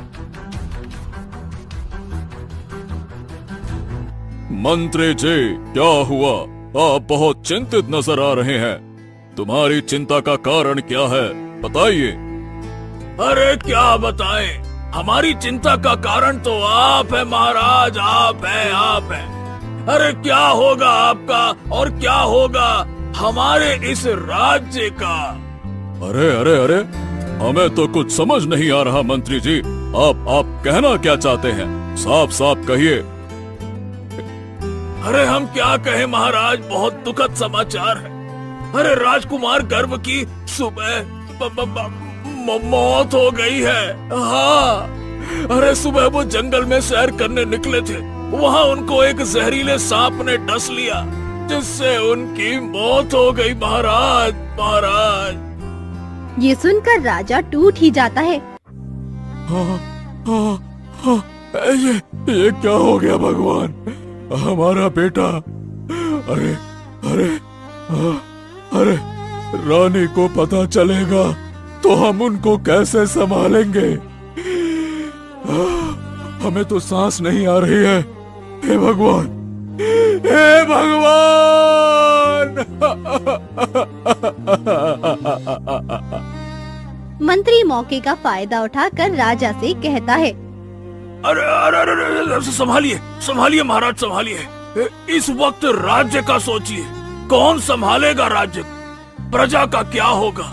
मैं तो कहता हूँ महाराज, आप आराम करिए और इस वक्त, बस इस वक्त के लिए मुझे महाराज बना दीजिए, मुझे कार्यभार दीजिए। मैं आपसे वादा करता हूँ कि मैं अपनी जान लगाकर इस राज्य की रक्षा करूंगा। प्रजा सबसे ऊपर है महाराज, आपकी हालत सही नहीं है, आप समझिए। अरे नहीं मंत्री जी, नहीं नहीं नहीं। आप हमारे राज्य के मंत्री हैं। अगर आपको राजा बना दिया तो हमारा मंत्री कौन बनेगा? आप एक बहुत होशियार मंत्री हैं। आपकी योजनाएं हमारे लिए बहुत लाभदायक होती हैं, इसलिए आप हमारे मंत्री ही रहेंगे। हाँ, लेकिन महाराज, राज्य के बारे में सोचिए। बस मंत्री जी, बस इस समय हमें राज्य की नहीं, अपने बेटे की फिक्र है। हमें उसके पास ले चलिए, हमें तुरंत देखना है उसको। हाँ, ठीक है, चलिए महाराज, चलिए। राजा मंत्री को लेकर जंगल पहुंचता है, जहां राजकुमार मरा हुआ जमीन पर पड़ा हुआ था। उसे देख राजा जोर जोर से रोने लगते हैं। हे भगवान, हे भगवान। ये क्या हो गया? हमारा इकलौता राजकुमार हमें छोड़कर चला गया। अरे मदद करो भगवान, मदद करो, मदद करो। अरे कोई तो रास्ता हमें दिखाओ। एक बाप को इतना मजबूर मत करो भगवान। राजा रो रहे थे। वही मंत्री खुश हो रहा था कि ये सोचकर कि वो अब राजा बनेगा। तभी वहाँ से एक साधु बाबा गुजर रहे थे। उन्होंने राजा को रोते देखा तो उनके पास आकर कहते हैं, मैं इस समस्या का समाधान कर सकता हूँ। राजकुमार फिर से जीवित हो सकते हैं अगर तुम चाहो तो। हाँ, क्या ये सच है बाबा? क्या हमारा बेटा राजकुमार गर्भ फिर से जीवित हो सकता है? अवश्य हो सकता है, परंतु उसके लिए तुमको कड़ी परीक्षा पार करनी होगी। सवाल ये है कि क्या तुम ये कर पाओगे? हाँ बाबा, हम कुछ भी करने के लिए तैयार हैं। आप बस रास्ता बताइए। तो सुनो, तुमको जादुई मणि लानी होगी। उस मणि को राजकुमार के जख्म पर छुआना होगा, जिससे कि राजकुमार का जहर खत्म हो जाएगा और राजकुमार फिर से जीवित हो जाएंगे। हाँ ठीक है, मैं राजकुमार के लिए कुछ भी करने को तैयार हूँ बाबा। आप बस ये बताइए कि वो मणि कहाँ मिलेगी? हम स्वयं जाकर लाएंगे, बताइए। तो सुनो, गांव के पिछले हिस्से से होकर एक रास्ता गुजरता है। वहाँ एक सफेद पत्थर है जिस पर एक पहेली लिखी हुई है। तुमको वो पहेली का जवाब देना है। अगर तुमने वो पहेली सुलझा ली तो तुमको वो मणि मिल जाएगी। समझ गए? चलो अब मैं जाता। इतना बोल बाबा वहाँ से चले जाते हैं और राजा ये सुनकर बहुत प्रसन्न हो जाता है। तो वही मंत्री चिंता में आ जाता है। हम सुबह निकलेंगे मंत्री जी उस सफेद पत्थर के पास। राजकुमार को महल पहुंचाइए और सुबह सफर पर चलने की तैयारी कीजिए। जो आज्ञा महाराज। ठीक।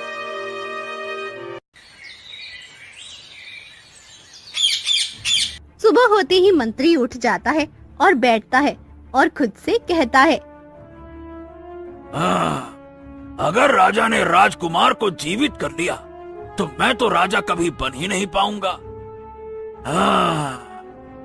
मुझे राजा से पहले वहां पहुंचना होगा।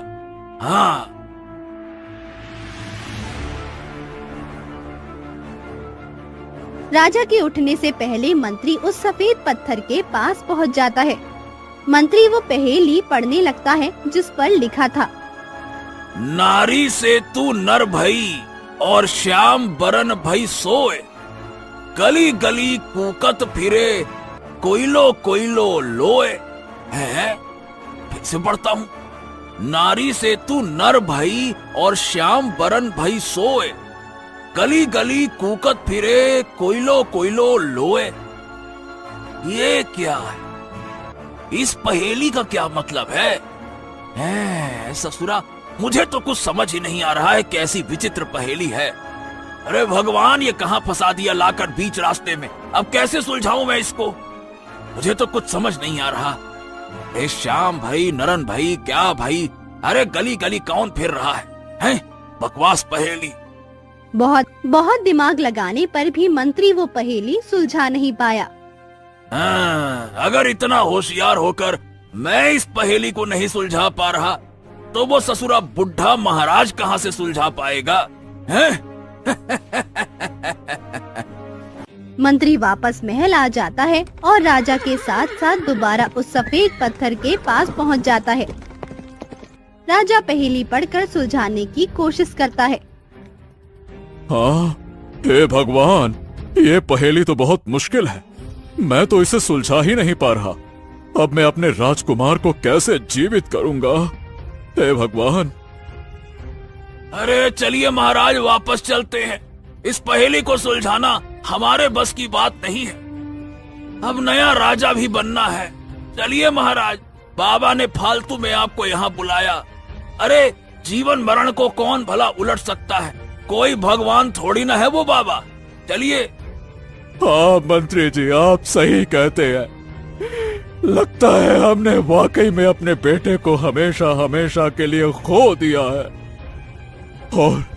और ये बात हमें स्वीकार कर लेनी चाहिए। चलिए। राजा और मंत्री मायूस होकर वापस लौटने लगे। तभी राजा की नजर एक बूढ़ी औरत पर पड़ी, जिसके पास एक भारी पोटली थी जो बूढ़ी औरत से उठ नहीं पा रही थी। उसे देखकर राजा उससे कहते हैं, क्या हुआ माई, बहुत परेशान दिख रही हो। हाँ बेटा, मुझे दूसरे गांव जाना है और ये मुझसे उठ नहीं पा रही है। दर्द की वजह से मैं चल भी नहीं पा रही हूँ। क्या तुम मेरी मदद कर सकते हो? हाँ अवश्य माई, हम आपकी मदद जरूर करेंगे। मंत्री जी, आप इन दोनों घोड़ों को लेकर महल पहुँचिए। हम माई को उनके गांव तक पहुँचा कर आते हैं। ठीक है, चलिए जाइए। मंत्री घोड़े लेकर वहाँ से चला जाता है और राजा बूढ़ी औरत को वो भारी पोटली लेकर उसके गांव ले जाता है। धन्यवाद बेटा, तुमने मेरी बहुत मदद की है। इसके बदले में तुम्हारी मदद करना चाहती हूँ। आप क्या मदद करेंगे माई, मैंने अपना जवान बेटा खोया है। अब कुछ नहीं है मेरे पास खोने को और कोई इच्छा नहीं है किसी से मदद मांगने की। चलिए चलते हैं अब। तुम यहाँ तक आए, ये तुम्हारा उस पहेली को सुलझाने का इम्तिहान था। मैं तुमको उस पहेली का उत्तर बता सकती हूँ, जिससे तुम उस मणि तक पहुँच पाओगे। ये सुनकर राजा की खुशी का ठिकाना ना था।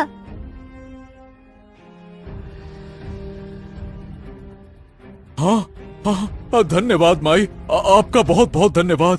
आपका बहुत बहुत धन्यवाद। राजा उस पहेली का जवाब लेकर उस सफेद पत्थर के पास जाता है। ऐ सफेद पत्थर, नारी से तू नर भई और श्याम बरन भई सोए, गली गली कूकत फिरे कोयलो कोयलो लोए। मैंने तेरी पहेली का जवाब ढूंढ लिया है और इसका उत्तर है कोयल। तुरंत ही सफेद पत्थर हट जाता है और एक रास्ता बन जाता है। राजा उस रास्ते से अंदर जाता है, तभी उसे सामने रखी मणि दिखती है। हाँ हाँ, ये तो वही मणि है। इसको मैं जल्दी से ले लेता हूँ। हाँ।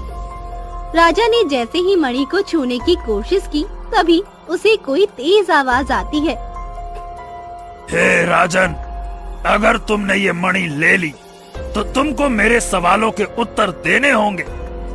तभी राजा ने देखा कि उस मणि की सुरक्षा एक नाग देवता कर रहा था, जिसे देख राजा डर से सहम जाता है।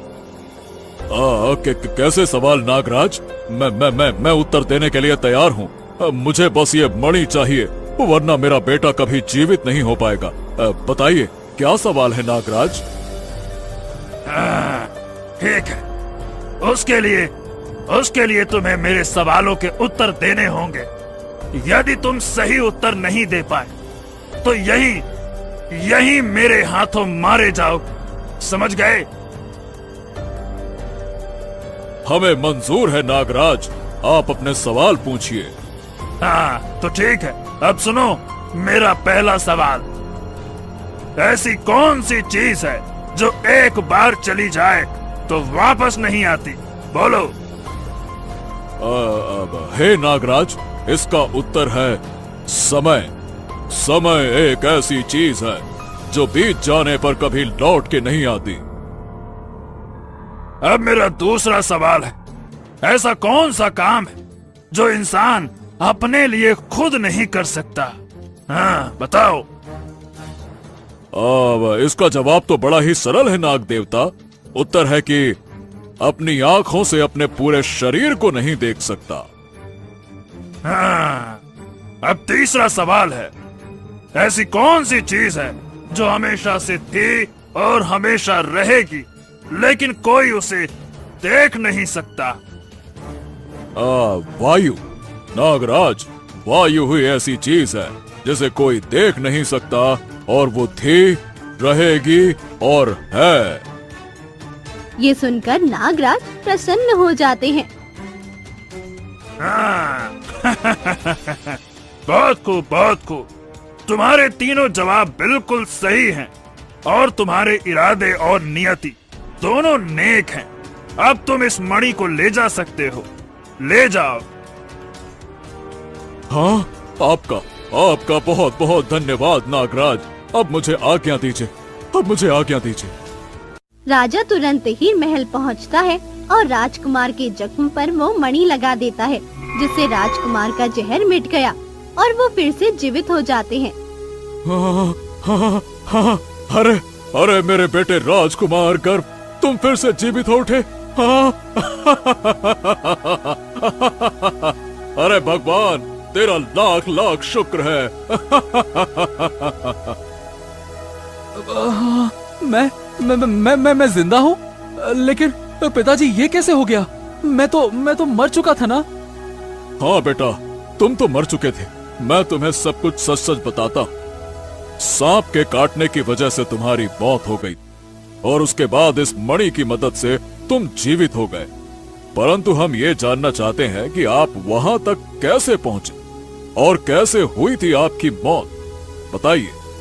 राजकुमार को सब याद आ जाता है और वो मेघा के बारे में सब बता देते हैं। पिताजी, मेरे साथ ये सब कुछ उस सुंदर लड़की मेघा ने किया है, जो पास के गांव में रहती है। उसी ने मुझे अपने प्रेम जाल में फंसाया था पिताजी। इतना बड़ा धोखा, पर क्यों? इससे उस लड़की को क्या मिला? अब ये तो खैर वही बता सकती। सैनिकों, जाओ उस लड़की को लेकर आओ और तुरंत हमारे सामने पेश करो। जाओ।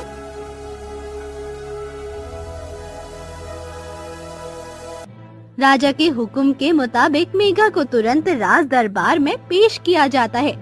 तुम्हारा सच सबके सामने आ चुका है। अब सच सच बताओ, ये तुमने क्यों किया और किसके कहने पर किया? बोलो। मैंने कुछ नहीं किया महाराज, मुझे जाने दीजिए। अगर तुमने सच नहीं बताया तो हम तुम्हें और तुम्हारे परिवार को कारावास में डलवा देंगे और तुमको कड़ी से कड़ी सजा देंगे। बताओ। ये सुनकर मेघा डर जाती है और मंत्री के बारे में सब सच बता देती है। नहीं नहीं, मुझे कारावास में नहीं जाना, मैं सब सच बताती हूँ। मुझे माफ कर दीजिए महाराज, ये सब मैंने लालच में आकर किया। ये सब मुझसे आपके मंत्री जी ने करवाया है, क्योंकि वो इस राज्य के राजा बनना चाहती हैं। उन्होंने ही राजकुमार को मरवाया था। ये सुनकर राजा के होश ही उड़ गए। क्या? इतना बड़ा धोखा! अरे हमने कितना विश्वास किया था उन पर। हम उन्हें नहीं छोड़ेंगे। तुरंत मंत्री जी को हमारे सामने पेश किया जाए, इसी वक्त। तुरंत ही मंत्री को दरबार में पेश किया गया। ये सब देख मंत्री डर जाता है। हाँ, लगता है इस महाराज को सब पता चल गया। अरे रे, अब बचने का कोई रास्ता नहीं है। मंत्री तुरंत राजा के सामने हाथ जोड़ लेता है और गिड़गिड़ा कर कहने लगता है, महाराज, महाराज मुझे माफ कर दीजिए। महाराज मुझे माफ कर दीजिए। राजा बनने के लालच में मैं अंधा हो गया था। अरे मुझको माफ कर दीजिए महाराज, माफ कर दीजिए। मैं आगे से ऐसा कुछ नहीं करूँगा। माफ कर दीजिए महाराज, इस बार माफ कर दीजिए। बस, हरगिज़ नहीं। तुमने इतना बड़ा खेल खेला, वो भी हमारे बेटे के साथ, हमारी जान के साथ। हाँ? अरे तुमने उसकी जान ले ली और कहते हो कि तुम्हें माफ कर दिया जाए। हम तुमको कभी माफ नहीं करेंगे। हम तुमको आजीवन कारावास की सजा सुनाते हैं और इस लड़की मेघा को 2 साल की कारावास की सजा सुनाते हैं। सैनिकों, ले जाओ।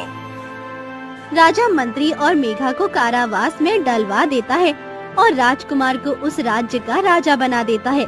सालों बीतने पर भी राजा खुश था, क्योंकि राजकुमार एक अच्छा राजा साबित हुआ और वो राज्य हमेशा खुशहाल राज्य बना रहा। तो देखा दोस्तों, लालच, बुरी नियत हमेशा हमारा वो भी छीन लेती है जो हमारे पास पहले से होता है। इसीलिए जो आपके पास है उसकी कदर करो, ज्यादा लालच मत कर। विमला अपने घर में उदास बैठी हुई थी। कुछ दिनों पहले उसके पति का देहांत हुआ था। अपने छोटे बेटे के साथ अब विमला अपना संसार कैसे चलाए, यही वो सोच रही थी। तभी अरे विमला बहन, क्यों इतना सोच रही हो? अब भगवान ने इतना बड़ा दुख दिया है तुम्हें, तो सुख के कुछ क्षण भी अवश्य देंगे। क्या पता मीना भाभी, इतने बड़े दुख के साथ जीना ही मेरे भाग्य में है कदाचित। क्या करूं, कुछ समझ नहीं आ रहा है। घर कैसे चलाऊं? मेरे पति तो एक सामान्य मजदूर थे। मेरे पास ना धन है और ना ही कोई अपना घर। इस घर का तो पहले से ही किराया बाकी है। तो तुम कोई अपना काम क्यों नहीं कर लेती? अब तुम्हें ही अपना और अपने बेटे का दायित्व उठाना होगा। मैं तो कहती हूँ कि तुम कोई काम करना शुरू कर दो। हाँ, मैं भी वही विचार कर रही हूँ। इसी गांव में कुछ लोगों के घर साफ सफाई का काम कर लेती हूँ, थोड़ा तो धन प्राप्त होगा। विमला पूरे गांव में जाकर काम की तलाश करने लगती है। उसे एक साहूकार और एक बड़े व्यापारी के घर सफाई और बर्तन मांजने का काम मिल जाता है। उसे अपना पेट भरने जितना धन प्राप्त होने लगता है।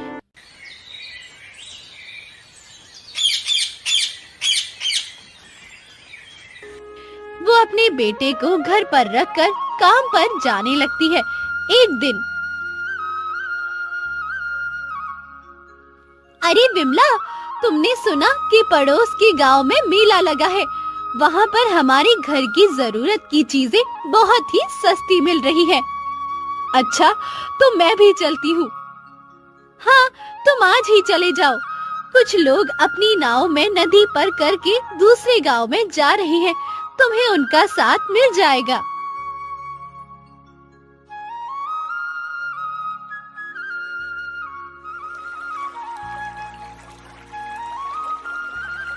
विमला अपने बेटे को लेकर एक नाविक के नाव में बैठ जाती है। नदी के बीचों बीच पहुंचने के बाद अचानक नाव नदी में डूबने लगती है। नाविक जैसे तैसे अपनी जान बचाकर भाग जाता है। अरे भैया, कहाँ जा रहे हो? मुझे और मेरे बेटे को छोड़कर कहाँ जा रहे हो? हम दोनों डूब जाएंगे। विमला उसके सामने गिड़गिड़ाने लगती है। कुछ देर के बाद नाव नदी के पानी में डूब जाती है।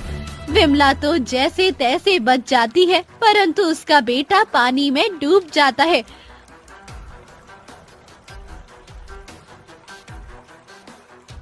विमला दूसरे गांव पहुंच जाती है। वहां उसे एक साधु मिलते हैं। विमला का दुख भरा चेहरा देखकर कहते हैं, क्या हुआ पुत्री? ये तुम्हारे चेहरे पर इतना दुख क्यों है? क्या बताऊं साधु बाबा, पहले तो ईश्वर ने मेरे पति को मुझसे छीन लिया और अब मेरा बेटा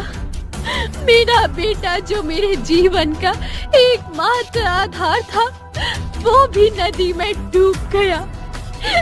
मेरा कोई नहीं है जिसे मैं अपना कह सकूं, जिस पर प्रेम कर सकूं, या कोई मुझसे प्रेम करे।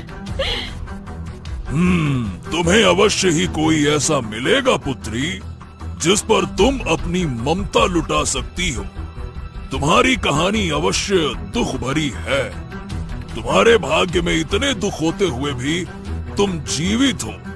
इसका अर्थ ये है कि अभी भी तुम्हारे कुछ दायित्व अधूरे हैं, जिन्हें तुम्हें पूरे करने हैं। इसीलिए इस दुख को त्याग दो और अपने जीवन में आगे बढ़ने का प्रयत्न करो। मेरा आशीर्वाद तुम्हारे साथ है पुत्री, सदा तुम्हारे साथ है। धन्यवाद साधु बाबा, आपके शब्दों से मुझे आधार मिला।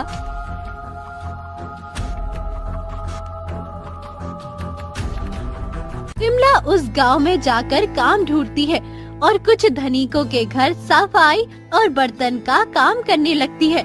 उसी गांव में एक झोपड़ा बनाकर विमला रहने लगती है। एक दिन वो चूल्हे के लिए लकड़ियां तोड़ने वन गई हुई थी। तभी वो भालू के छोटे से बच्चे को जमीन पर पड़ा हुआ देखती है।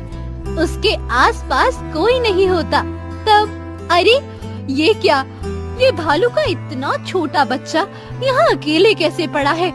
इसकी माँ ऐसे कैसे छोड़कर चली गई?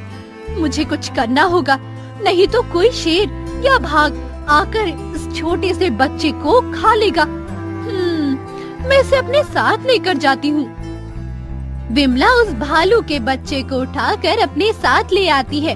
विमला कभी उसे केले तो कभी अनार या कभी कोई और फल खिलाकर उसका पेट पालती है।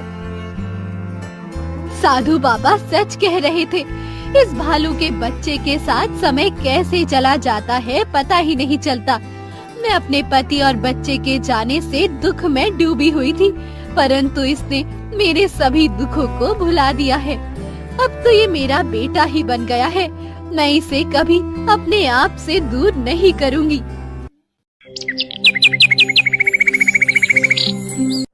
कुछ साल बीत जाते हैं। भालू का बच्चा अब बड़ा होने लगता है। एक दिन कुछ बच्चे खेल रहे होते हैं कि तभी वो भालू अचानक विमला के घर के झोपड़े से बाहर आता है। बच्चे उसे देखकर डर के मारे अपने अपने घरों में चले जाते हैं। फिर अरे भागो भागो भागो भागो, वन से एक भालू हमारे गांव में आ गया है। अरे उसे जाल में पकड़ते हैं और महाराज के सामने ले चलते हैं, फिर महाराज बताएंगे कि इसका क्या करना है। क्यों?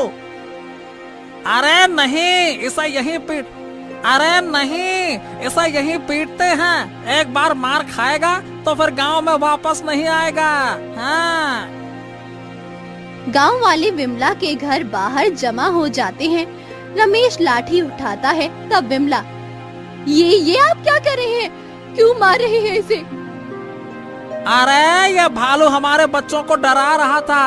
सोचो यदि इसने हमारे बच्चों को कुछ कर दिया होता तो, इसीलिए इसे भगाकर जंगल में भेज रहे हैं। एक बार मार खा लेगा ना तो फिर से गांव में आने का साहस नहीं करेगा। नहीं नहीं रमेश भैया, ऐसा मत करो। ये तो बेचारा मासूम है, ये किसी को कुछ नहीं करेगा। ये तो बहुत प्यारा है। अरे मगर तुम इतना विश्वास के साथ कैसे कह सकती हो? हाँ? क्योंकि ये मेरा भालू है।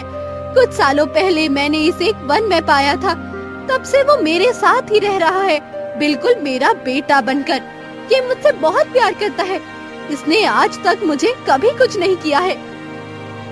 अरे तुम्हें कुछ नहीं किया, लेकिन इसका अर्थ ये नहीं है कि वो बाकी किसी को नुकसान नहीं पहुंचाएगा। आखिर ये है तो वन्य पशु ही ना। कहीं किसी बच्चे या गांव वाले पर इसने हमला कर दिया तो इसका उत्तरदायी कौन होगा? विमला काकी, सीधी सी बात है कि आप इसे वन में छोड़ कर आइए। हाँ। नहीं, मैं इसे वन में नहीं छोड़ सकती। ये मेरे बच्चे जैसा है।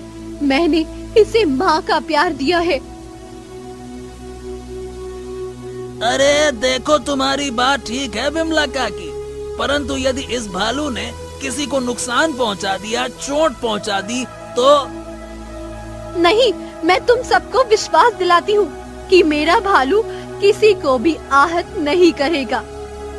रमेश, मगन आदि विमला की बात को समझकर अपने अपने घर चले जाते। एक दिन विमला काम पर गई होती है, तब फिर से भालू बाहर आता है। एक बच्चा खेलते हुए एक गड्ढे में गिरने वाला था, तब भालू भागकर जाकर उस बच्चे को उठा लेता है। तभी अरे ये भालू तो फिर से आ गया। अरे आज तो इसने हद पार कर दी। अरे इतने छोटे से बच्चे को ही उठा लिया। पता नहीं ये इस बच्चे के साथ क्या करने वाला था। हाँ, अब इस भालू को गांव में रखना ठीक नहीं है। आज इस बच्चे को उठा लिया, कल पता नहीं और क्या करेगा। हाँ? तभी विमला काम से लौटती है। अरे क्या हुआ? तुम सब लोग फिर मेरे घर पर क्यों आए हो? ये देखो, ये देखो, ये देखो, अब आ रही हैं। अरे विमला काकी, देखो देखो, तुम्हारे इस भालू ने क्या किया है। इस छोटे से बच्चे को उठाकर ले जा रहा था। हाँ। नहीं नहीं, मेरा भालू ऐसा नहीं कर सकता। अच्छा, अरे देखो जरा, उस बच्चे पर भालू के नाखूनों के निशान भी हैं। अरे वो तो रमेश भैया आ गए समय पर, इसीलिए, नहीं तो ये भालू इस छोटे से बच्चे को अपने पंजे में दबोचकर मार ही डालता। फिर क्या होता बताओ? नहीं नहीं, ऐसा मत कहो मगन। मेरा भालू किसी की हत्या नहीं कर सकता। अवश्य कोई और बात होगी। फिर विमला उस बच्चे को ध्यान से देखती है। रमेश, यदि मेरे भालू ने इस बच्चे की हत्या के हेतु उसे पकड़ा होता तो वो नाखून उसके शरीर के अंदर तक चुभता, पर यहाँ तो उसने सिर्फ उस बच्चे को पकड़ा था। इसका अर्थ है कि इस बच्चे को बचाने के हेतु से मेरे भालू ने उसे पकड़ा होगा। ओहो, बच्चे को बचाने हेतु? अरे आप अपने भालू को बचाने के लिए बस कहानियाँ मन घड़ंत बना रही हैं। मैं सच कह रही हूँ। रमेश भैया, मुझे तो नहीं लगता कि ये विमला काकी ऐसे मानेंगी। हमें महाराज को बताना होगा। अब वही हमारा न्याय करेंगे। ये विमला काकी तो किसी भी सूरत में भालू को नहीं छोड़ेंगी। सभी महाराज मान सिंह के पास आते हैं।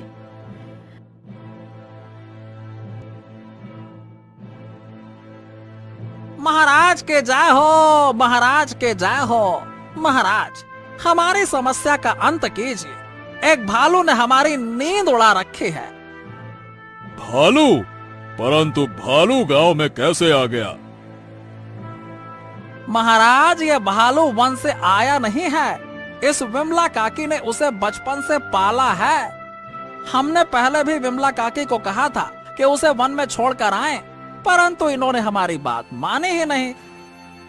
महाराज, आज इस भालू ने एक बच्चे को उठाया और कदाचित उस बच्चे को आहत कर रहा था। ये तो गनीमत है कि पहुंच गए रमेश भैया।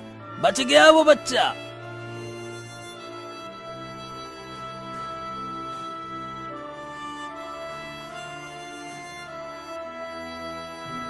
नहीं नहीं महाराज, मेरा भालू कभी किसी को आहत नहीं करता। इन सबको गलत फहमी हुई है।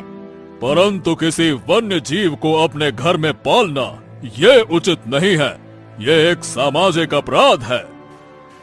मैं ये सब नहीं जानती महाराज।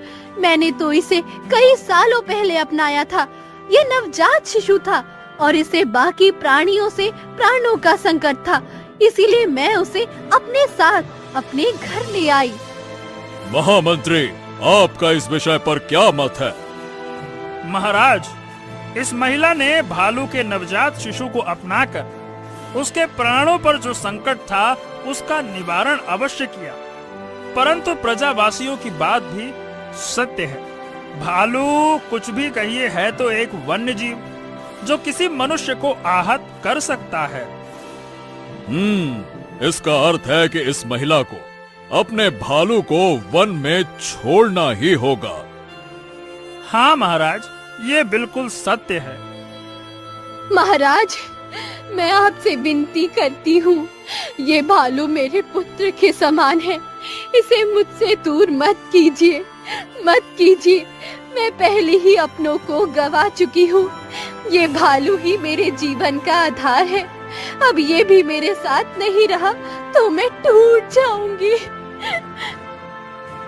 महिला, हम तुम्हारी व्यथा समझ सकते हैं।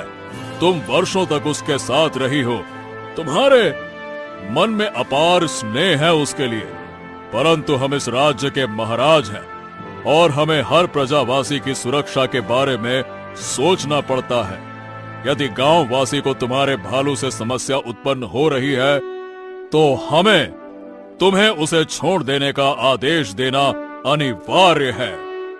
आपकी बात सत्य है महाराज, परंतु आप उस बालक को ध्यान से देखिए। उस बालक को ज्यादा घाव नहीं हुए हैं। मेरा भालू उस बलपूर्वक आहत नहीं करना चाहता था। हाँ हाँ, तुम्हारी बात सत्य है, परंतु हम केवल तुम्हारे विषय में नहीं सोच सकते। आज उस भालू ने किसी को ज्यादा आहत नहीं किया, परंतु हम तुम्हें इसे इस गांव में रखने नहीं दे सकते। तुम शीघ्र ही उसे वन में छोड़ कर आओ। ये हमारा आदेश है। क्षमा करे महाराज, क्षमा करे, परंतु मैं अपने पुत्र समान भालू को खुद से दूर नहीं करूंगी। मैं अपने जीवन से पहले ही बहुत दुखी हूँ। मैं अब बूढ़ी हो रही हूँ। इस समय मुझ में और दुख सहने की क्षमता नहीं है। तो फिर तुम्हें भी अपने भालू के साथ इस राज्य का त्याग करना होगा। हम एक भालू के लिए अपनी पूरी प्रजा को भय की खाई में बिल्कुल नहीं ढकेल सकते। जैसी आपकी आज्ञा महाराज। मैं अपने भालू के साथ वन में रहने चली जाऊंगी। आपके आदेश का पालन करना ये मेरा कर्तव्य है, परंतु मेरा भालू कभी किसी को आहत नहीं कर सकता, ये बात सत्य है।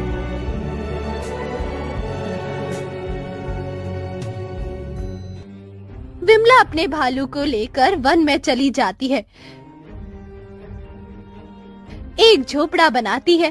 तब माई, भालू, तुम मेरी भाषा कैसे बोल सकते हो?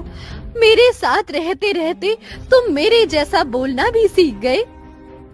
माई, मैं बोल कैसे सकता हूँ ये तुम्हें बाद में पता चल जाएगा।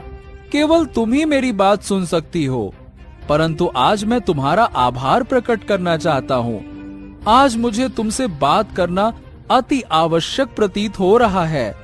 तुमने आज दूसरी बार मुझ पर उपकार किया है।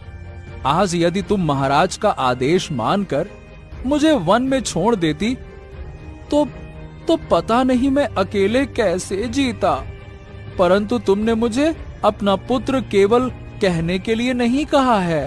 तुम सच में मुझे अपना पुत्र समझती हो। हाँ पुत्र, मैं तुम्हें अपना पुत्र ही मानती हूँ। तुम्हारा क्या रहस्य है ये मैं नहीं जानती, परंतु मुझे उससे कोई फर्क नहीं पड़ता। तुम मेरे पुत्र हो, यही बात सत्य है। दोनों वन में फल और पत्ते खाकर अपना जीवन व्यतीत करने लगते हैं। एक दिन एक शिकारी बिरजू वन में आता है। शिकारी बहुत देर तक वन में भटकता है, परंतु उसे कोई शिकार नहीं मिलता। फिर अरे कितनी देर हो गई, आज तो कोई शिकार ही नहीं मिल रहा। आज यदि शिकार प्राप्त नहीं हुआ तो बहुत बड़ी समस्या उत्पन्न हो जाएगी।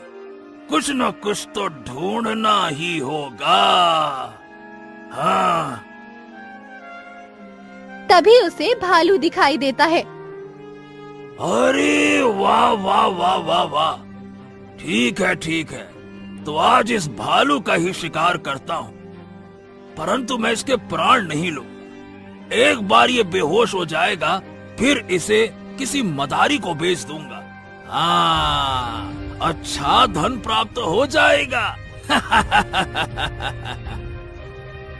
फिर बिरजू एक जाल बिछाता है और दूर जाकर छिप जाता है। कुछ देर के बाद भालू झोपड़े से बाहर आता है और जाल में फंस जाता है। जैसे ही भालू जाल में फंसता है, वो जोर जोर से चिल्लाने लगता है। उसकी आवाज सुनकर विमला बाहर आती है। क्या हुआ बेटा, तुम इस जाल में कैसे फंस गए?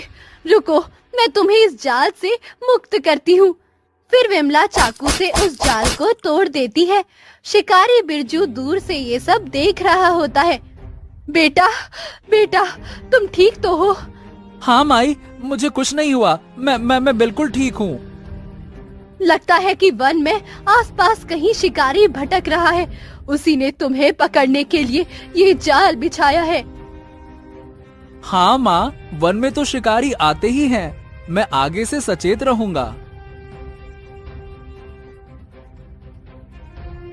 दोनों झोपड़े के अंदर चले जाते हैं।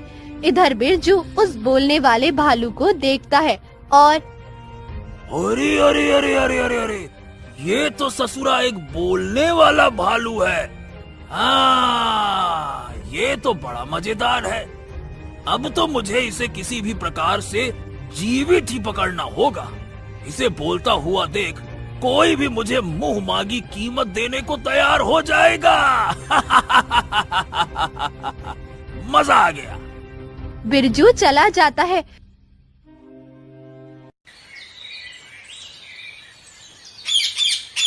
कुछ दिनों के बाद एक शेर विमला के झोपड़े के पास आता है। उसे मनुष्य के शरीर की गंध आने लगती है। ढूंढता हूँ, कहाँ है वो मनुष्य? शेर आगे आने लगता है। वो झोपड़े के अंदर झांक कर देखता है तो उसे काम करते हुए विमला दिखाई देती है। ये तो एक स्त्री है। चलो, अब इसे ही आज का भोजन बना लेता हूँ। शेर विमला को खाने के लिए झोपड़े के अंदर आने लगता है। तभी भालू बाहर आता है।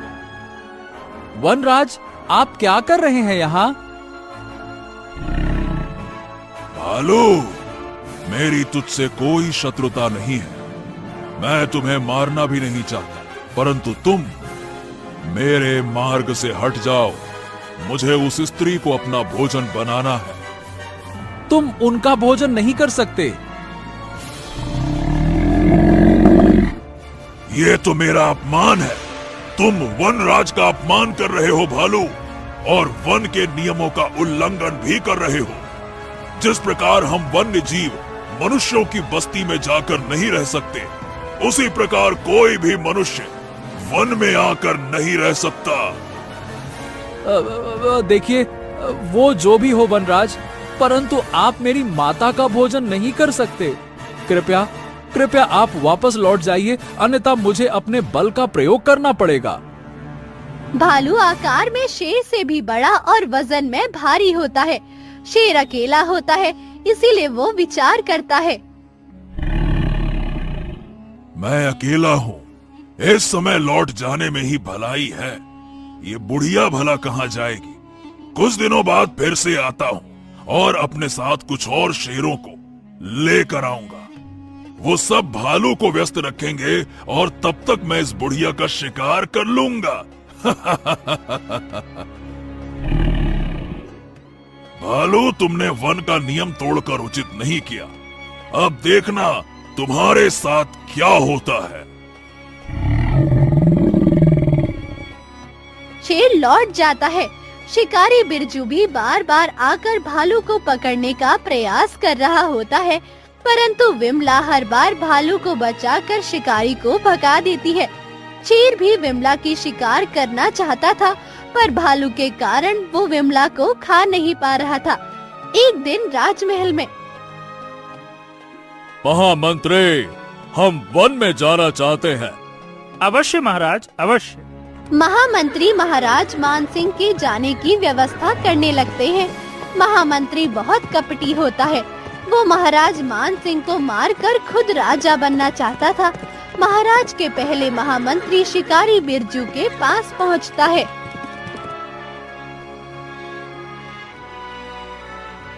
बिरजू, बिरजू, आज महाराज वन में शिकार करने आने वाले हैं। तुम्हें मेरा एक कार्य करना है, उसके बदले मैं तुम्हें बहुत सारा धन दूंगा। बोलो।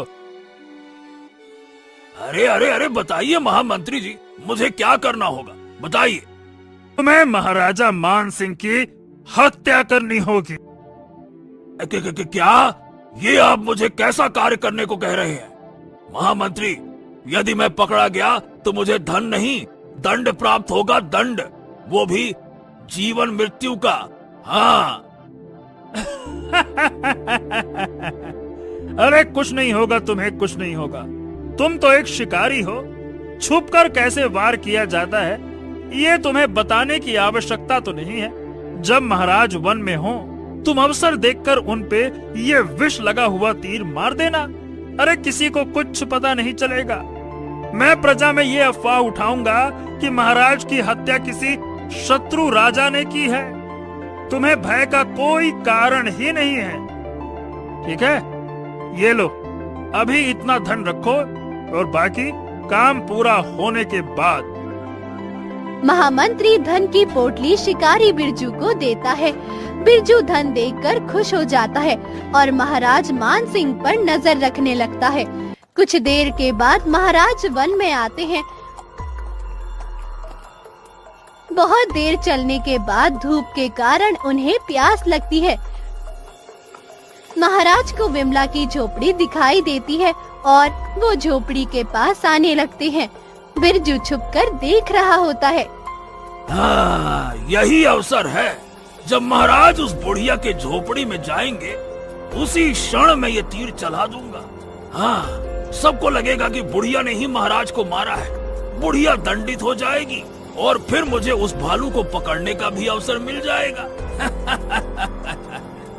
ये सही रहेगा। बिरजू महाराज मानसिंह पर तीर चला देता है। तीर महाराज के गर्दन को भेद के आ ही रही थी कि तभी भालू बीच में आ जाता है और वो तीर भालू को लगता है।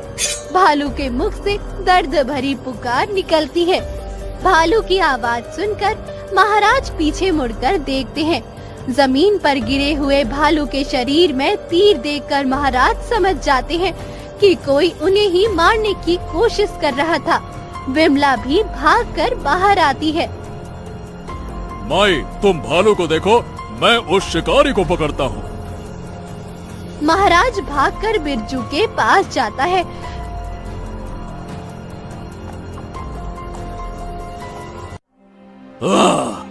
बताओ शिकारी कि तुम मेरी हत्या क्यों करना चाहते थे, बोलो। महाराज मुझे क्षमा कर दीजिए। मुझे आपकी हत्या करने का आदेश मिला था और उसके बदले बहुत सारा धन भी दिया गया था। अच्छा, और किसने दिया था आदेश हमारी हत्या का? मेरे किसी शत्रु राजा ने या किसी अपने ने? बोलो। महाराज नहीं बता सकता, कृपया करके मुझे क्षमा कर दीजिए। अरे तुम्हें बताना होगा, अन्यथा एक और तीर तुम्हारे शरीर को भेद देगा। बोलो। महाराज, आपके महामंत्री ने ही मुझे आपकी हत्या का आदेश दिया था। क्या? महामंत्री? परंतु वो ऐसा क्यों करेंगे? महाराज, महामंत्री आपकी हत्या करके स्वयं राजा बनना चाहते हैं, इसीलिए आपको मार्ग से हटाने का उन्होंने प्रबंध किया था, मतलब आदेश दिया था। महाराज भालू के पास आते हैं। महाराज, देखा, जिस भालू को आपने राज्य से निष्कासित करवाया था, आज उसी भालू ने आपके प्राणों को बचाया है। मैंने आपको कहा था ना कि मेरा ये पुत्र किसी को कभी आहत नहीं कर सकता। आज आपके कारण मेरे जीवन का अंतिम आधार भी नष्ट हो गया। मुझे क्षमा कर दो माई। उस समय मुझे अपनी पूरी प्रजा के हित में निर्णय लेना था, इसीलिए मुझे तुम्हें इस भालू के साथ राज्य से निष्कासित करना पड़ा। परंतु तुम्हारी बात सत्य है, मेरे कारण ही तुम्हारा पुत्र आज मृत्यु को प्राप्त हुआ। विमला का रो रो कर बुरा हाल हो रहा था। तभी अचानक तेज रोशनी फैल जाती है और भालू एक सुंदर पुरुष में परिवर्तित हो जाता है। उसे देखकर विमला और महाराज दोनों चौंक जाते हैं। माई, आश्चर्य में पड़ गई ना? मैं वही हूँ, आपका पुत्र भालू। अरे, परंतु तुम्हें तो तीर लगा था ना, फिर तुम बच कैसे गए? और तुम्हारे शरीर में ये परिवर्तन कैसे हो गया? महाराज, मैं वास्तव में स्वर्ग का एक नर्तक हूँ। मेरी उद्दंडता के कारण मुझे एक ऋषि ने श्राप दिया था। ऐसी क्या उद्दंडता की थी तुमने पुत्र? माई, एक बार एक ऋषि नदी में स्नान कर रहे थे। उनके शरीर पर बहुत सारे बाल थे। मैंने उनके शरीर को देखकर उनका उपहास किया और उन्होंने क्रोधित होकर मुझे श्राप दे दिया कि मैं भी एक भालू के बच्चे में परिवर्तित हो जाऊं, क्योंकि भालू के शरीर पर सबसे ज्यादा बाल होते हैं। मैंने ऋषि से अपनी उद्दंडता के लिए क्षमा मांगी। तब उन्होंने अपने श्राप का निवारण करते हुए कहा कि जब तुम किसी विशुद्ध हेतु से किसी के प्राण बचाने के लिए अपने प्राणों की परवाह ना करते हुए उनकी सहायता करोगे, तब तुम अपने वास्तविक रूप में आ सकते हो। अच्छा, आज तुमने अपने प्राणों की परवाह किए बिना मेरे प्राणों की रक्षा की है। तुम अपने वास्तव रूप में आ गए, ये तो बहुत अच्छी बात है पुत्र, परंतु इसका अर्थ है कि तुम अब स्वर्ग लौट जाओगे। मेरी कोख तो फिर से सूनी हो जाएगी। नहीं माई, मैं तुम्हें छोड़कर कहीं नहीं जाऊंगा। भले ही मुझे मेरा वास्तविक रूप प्राप्त हो गया है, परंतु मुझे स्मरण है कि किस प्रकार तुमने कई बार मेरे प्राण बचाकर मुझ पर उपकार किया है। पिछली बार यदि तुम मुझे वन नहीं ले जाती तो कदाचित वास्तव रूप प्राप्त करने के लिए मैं जीवित ही नहीं बचता। मैं यहीं गांव में कुछ काम कर लूंगा, लेकिन हाँ, आज के बाद अब तुम्हें कोई काम नहीं करना पड़ेगा, क्योंकि मैं हूं ना माई। नर्तक नर्तक, मेरी बात सुनो। तुम्हें कोई भी काम करने की आवश्यकता नहीं है। तुम एक नर्तक हो। तुम राजमहल में आकर मनोरंजन पर कार्यक्रम में नृत्य करोगे। मैं तुम्हें राज नर्तक घोषित करता हूँ।